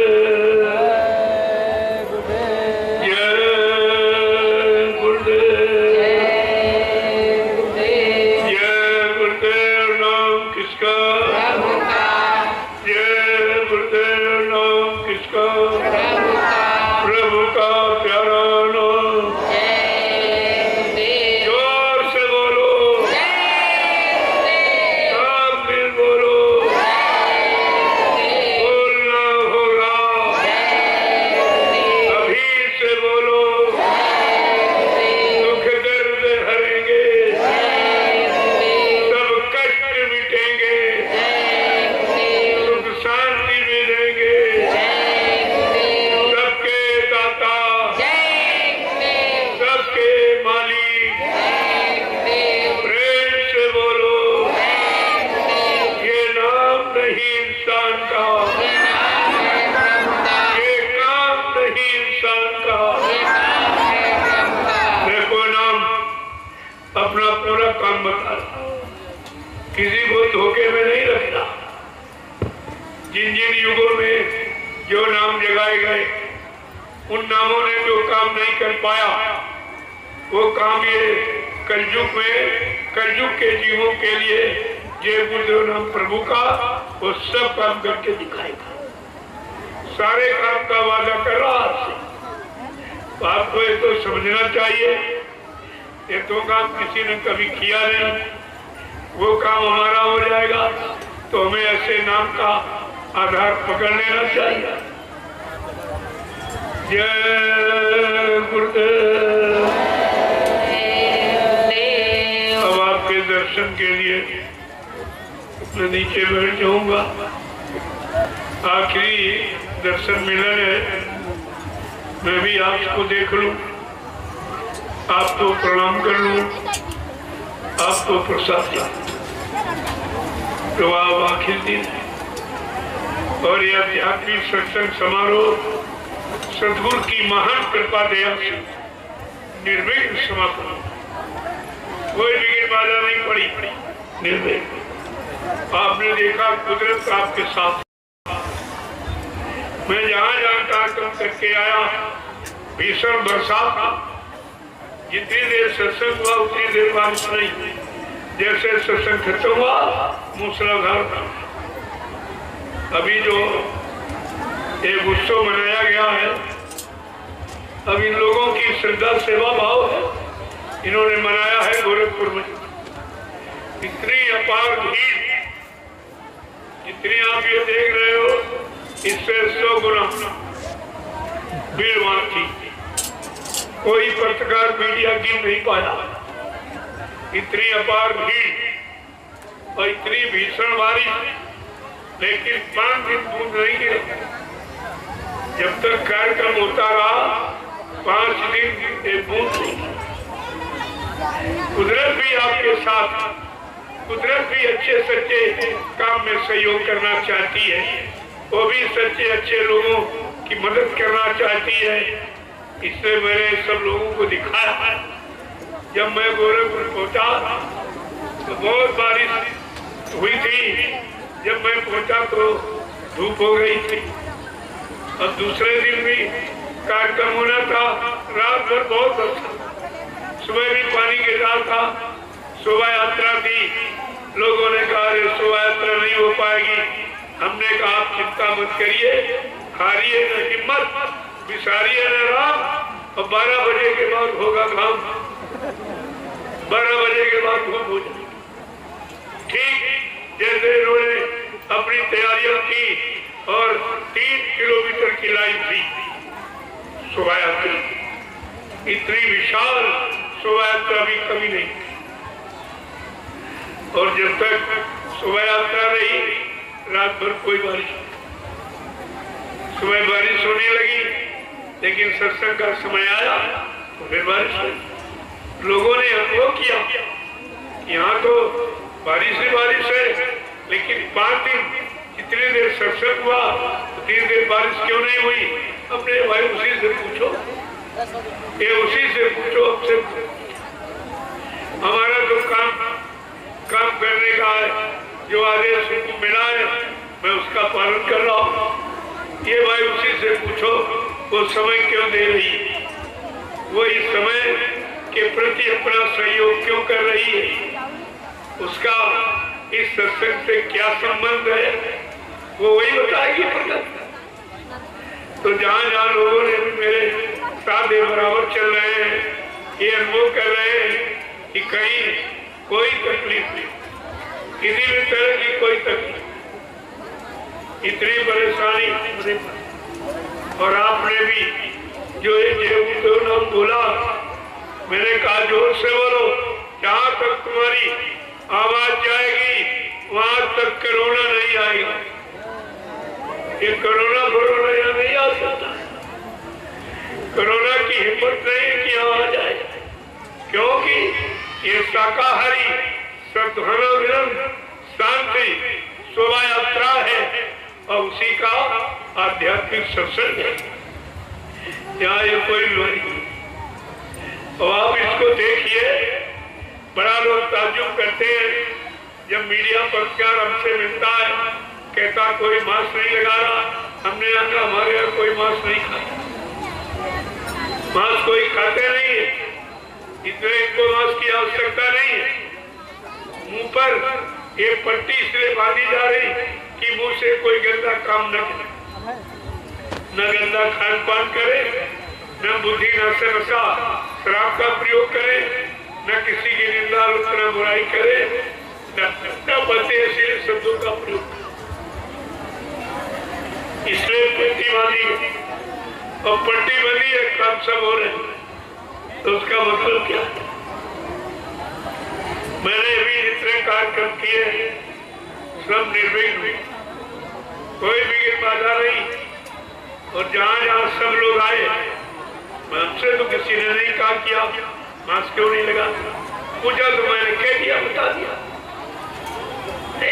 तुम्हारे यहाँ कोई नहीं, मैं लगाता ना मैं आदेश देता, क्योंकि इसका कारण आप नहीं बता रहे हो।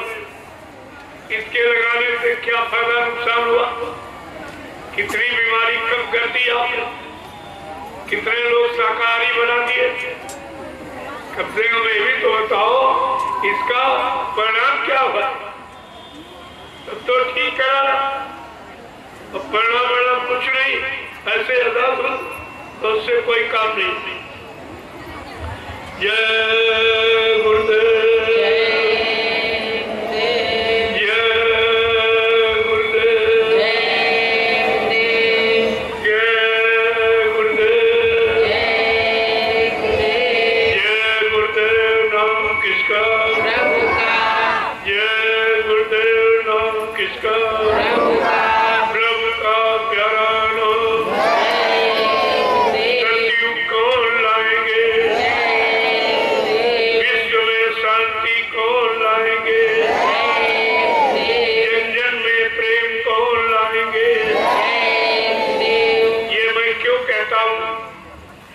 तमाम लोगों ने अलग एक गुटबंदी बना दी।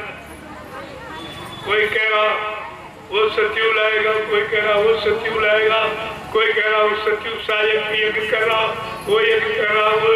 हमने कहा कौन सी यज्ञ, कौन सी यज्ञ? जब तुम्हारे पास यज्ञ का विधान नहीं है, यज्ञ करना जानते नहीं हो, यज्ञ किस काम की पूर्ति के लिए किया जाता है, कैसे किया जाता, किस विधान से किया जाता, तो तुम उसका लाभ कैसे ले लोगे? इसलिए सब भ्रमण पूछा, कहीं कुछ नहीं, सतयुग के बुद्ध नाम से आएगा और कोई धरती पर ला नहीं सकता है, न और किसी नाम से आएगा। ये आप किसी के कहने बैठाने में बताइए। जय गुरुदेव नाम से सतयुग, जय गुरुदेव नाम से कलयुग जाएगा और सतयुग आएगा, क्योंकि ये संत का संकल्प किसी ऐसे वैसे का नहीं है। संत वचन पलटत नहीं, परत जात ब्रह्मांड, ऐसे का ये वचन है, ये पलटने वाला नहीं है। लेकिन उसकी तारीख घड़ी सब निश्चित है, वो सब आपके सामने लाके खड़ा कर दिया जाएगा और पूछा जाए, बाबा जी ने सब कहा है, मैं बड़े बड़े मंच लगवाऊंगा, फिर भारत की जनता से पूछूंगा कि मैंने जो जो वादे किए, जो संकल्प प्रतिज्ञाएं ली, या जो व्यवस्था भूमिका मैंने बनाई, वो सब पूरी हो गई कि नहीं। जब हिंदुस्तान के लोग दोनों हाथ ऊंचा करके कहेंगे कि बाबा जी सब कुछ हो गया, तब ये बाबा मानने वाले हैं और तभी जाने वाले हैं। कहा इसके पहले नहीं चलेंगे। जोर लगा ले अहले जवाने, कब तक जोर लगाएगा? जग में जय गुरुदेव का झंडा लहर लहर लहराएगा। प्रभु महापुरुषों के वचन कभी इधर कभी बाबा जी ने आपसे कहा था, ये सूरज पूरब में निकलता है, अगर ये पश्चिम में निकलने लगे तो मान लिया। ये जमीन आसमान की जगह ले ले, आसमान की जमीन पर जगह आ जाए तो इसको मान लेना। लेकिन जो मैं मंच पर बैठकर बोल दूंगा वो इधर उधर होने वाला नहीं है, वो इधर उधर होने वाला नहीं है, वो सब करके दिखाया जाएगा, ऐसे नहीं। जय गुरुदेव। देखो जिन लोगों ने सहयोग किया है, ये बड़ी जमीन दी है, वो बड़े भाग्यशाली, बहुत बड़ी पुण्यात्मा है वो। कोई इतना बड़ा काम हुआ है, ये सबसे बड़ा यज्ञ है। इससे बड़ा कौन यज्ञ करा सकता? गंदे खान पान की आहुति, गंदे कर्मों की आहुति डालने का संकल्प कराया जा रहा, इससे बड़ा मानव हित का, मानव कल्याण का, मानव को लाभ देने वाला कौन सा यज्ञ है? ये वैचारिक क्रांति का यज्ञ लोगों को समझना चाहिए। तो आपके सामने हो रहा है, अब नहीं लोग जान पाए होगा। जिन्होंने जमीन दी है वो बहुत बड़े भागशाली, उनको कितना बड़ा लाभ मिलेगा, कितने लोगों को संदेश मिला जमीन से, कितने लोगों ने बैठकर यहाँ सच्चा भजन, सच्ची इबादत, पूजा जो आत्मा से की जाती, परमात्मा का भजन यहाँ बैठ कर किया। छोटा मोटा काम आप सोचते हैं कि जमीन की भविष्य में कितनी तरक्की होगी, ये तो आप चिंता रहोगे तो देखोगे। यहाँ सत्संग हुआ था, उसका फल क्या था? एक बार पार्वती शंकर जी चले जा रहे थे जंगल से, अचानक शंकर भगवान रुक गए और रुक करके साष्टांग दंडवत प्रणाम करने लगे। पार्वती बड़ी चिंता में हो गई, चारों तरफ देखा कोई मंदिर नहीं है, कोई मस्जिद नहीं, कोई धर्मस्थल नहीं, ये किसको प्रणाम कर रहे? घंटों बाद उठे, पार्वती ने पूछा, अरे महाराज किसको आप प्रणाम कर रहे? कहा पार्वती ये राज मत पूछो, चलो। थोड़ी दूर चली, आप जानते हो स्त्रियां राज बड़ी विचित्र कह रही, पहले राज बताइए तब आगे कदम दूंगी। शंकर जी ने कहा अच्छा बैठो।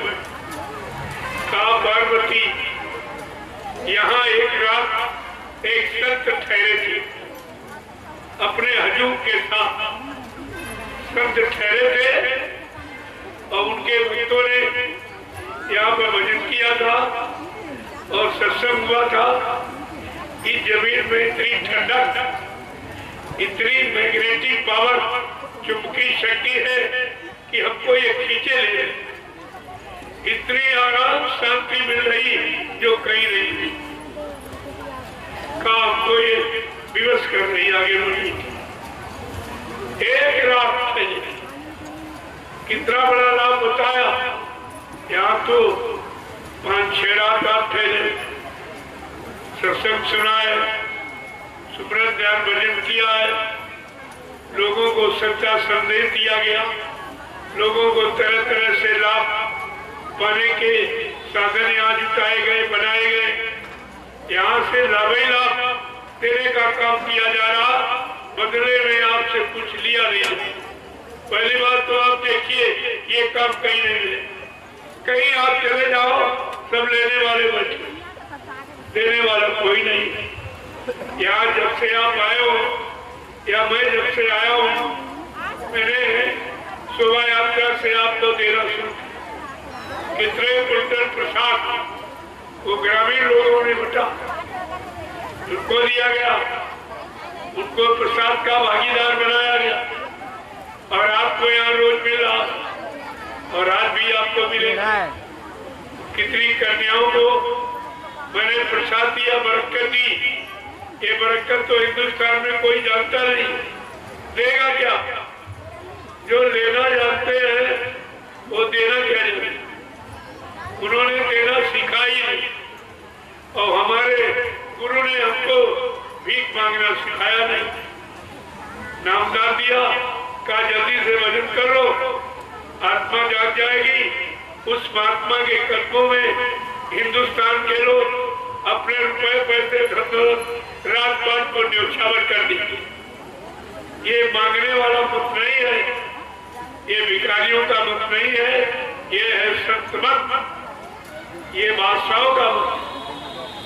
चौथा गहरात का चलता मत का संत मत, हाथी का मत। जैसे हाथी अपनी मस्ती में जा रहा, कुत्ते भूखा करते, क्या कुत्तों की आवाज सुनने के लिए हाथी खड़ा होता? तो इस तरह संत मत के प्रेमियों, ये दुनिया के लोग, ये काल के जीव कुछ न कुछ कहते ही रहेंगे, लेकिन तुम्हारा ध्यान गुरु की तरफ, गुरु के वचनों की तरफ, गुरु की दी हुई नाम की युक्ति की तरफ होना चाहिए, क्योंकि आप सच्चे गुरुभक्त हो। सच्चे गुरुभक्त की ये पहचान है और कोई पहचान थोड़ी। जय गुरुदेव। अब आप लोग लाइन से खड़े हो जाओ, मैं भी आपका दर्शन करूं।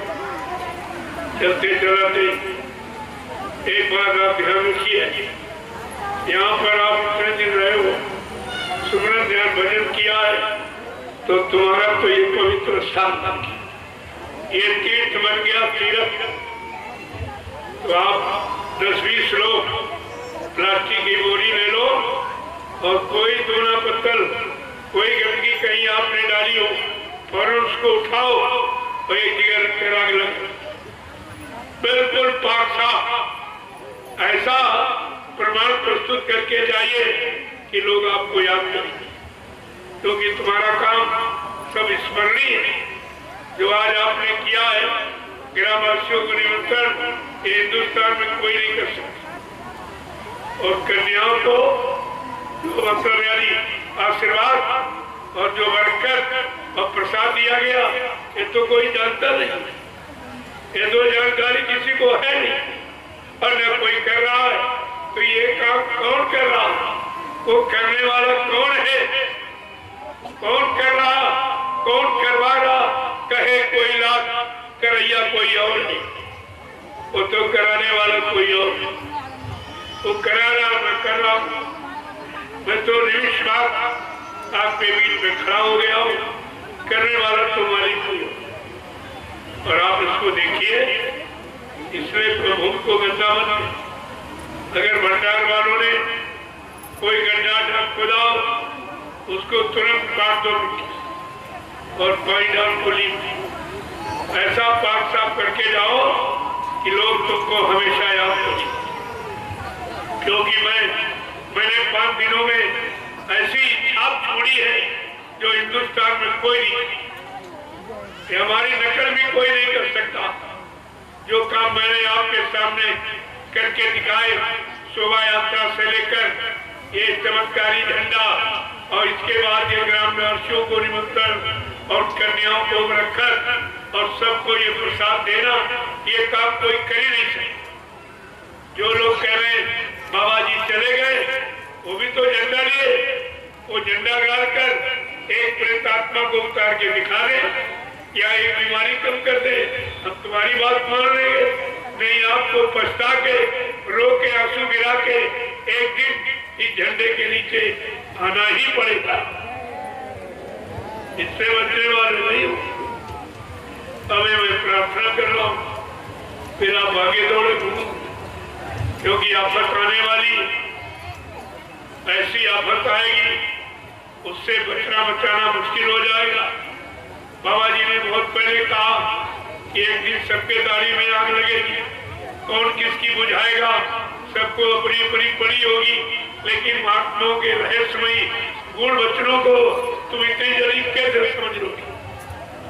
जब सीधे सीधे मथुरा में बताया गया तब तो तुम्हारी समझ में आया नहीं। ये गुण वचन, ये गुण राजा कैसे समझे? जय गुरुदेव। देखो इतने लोग आए हो, ये कार्यक्रम का लाभ सबको मिलना चाहिए। सबको जब मिलेगा जब आप कुछ न कुछ सहयोग करोगे।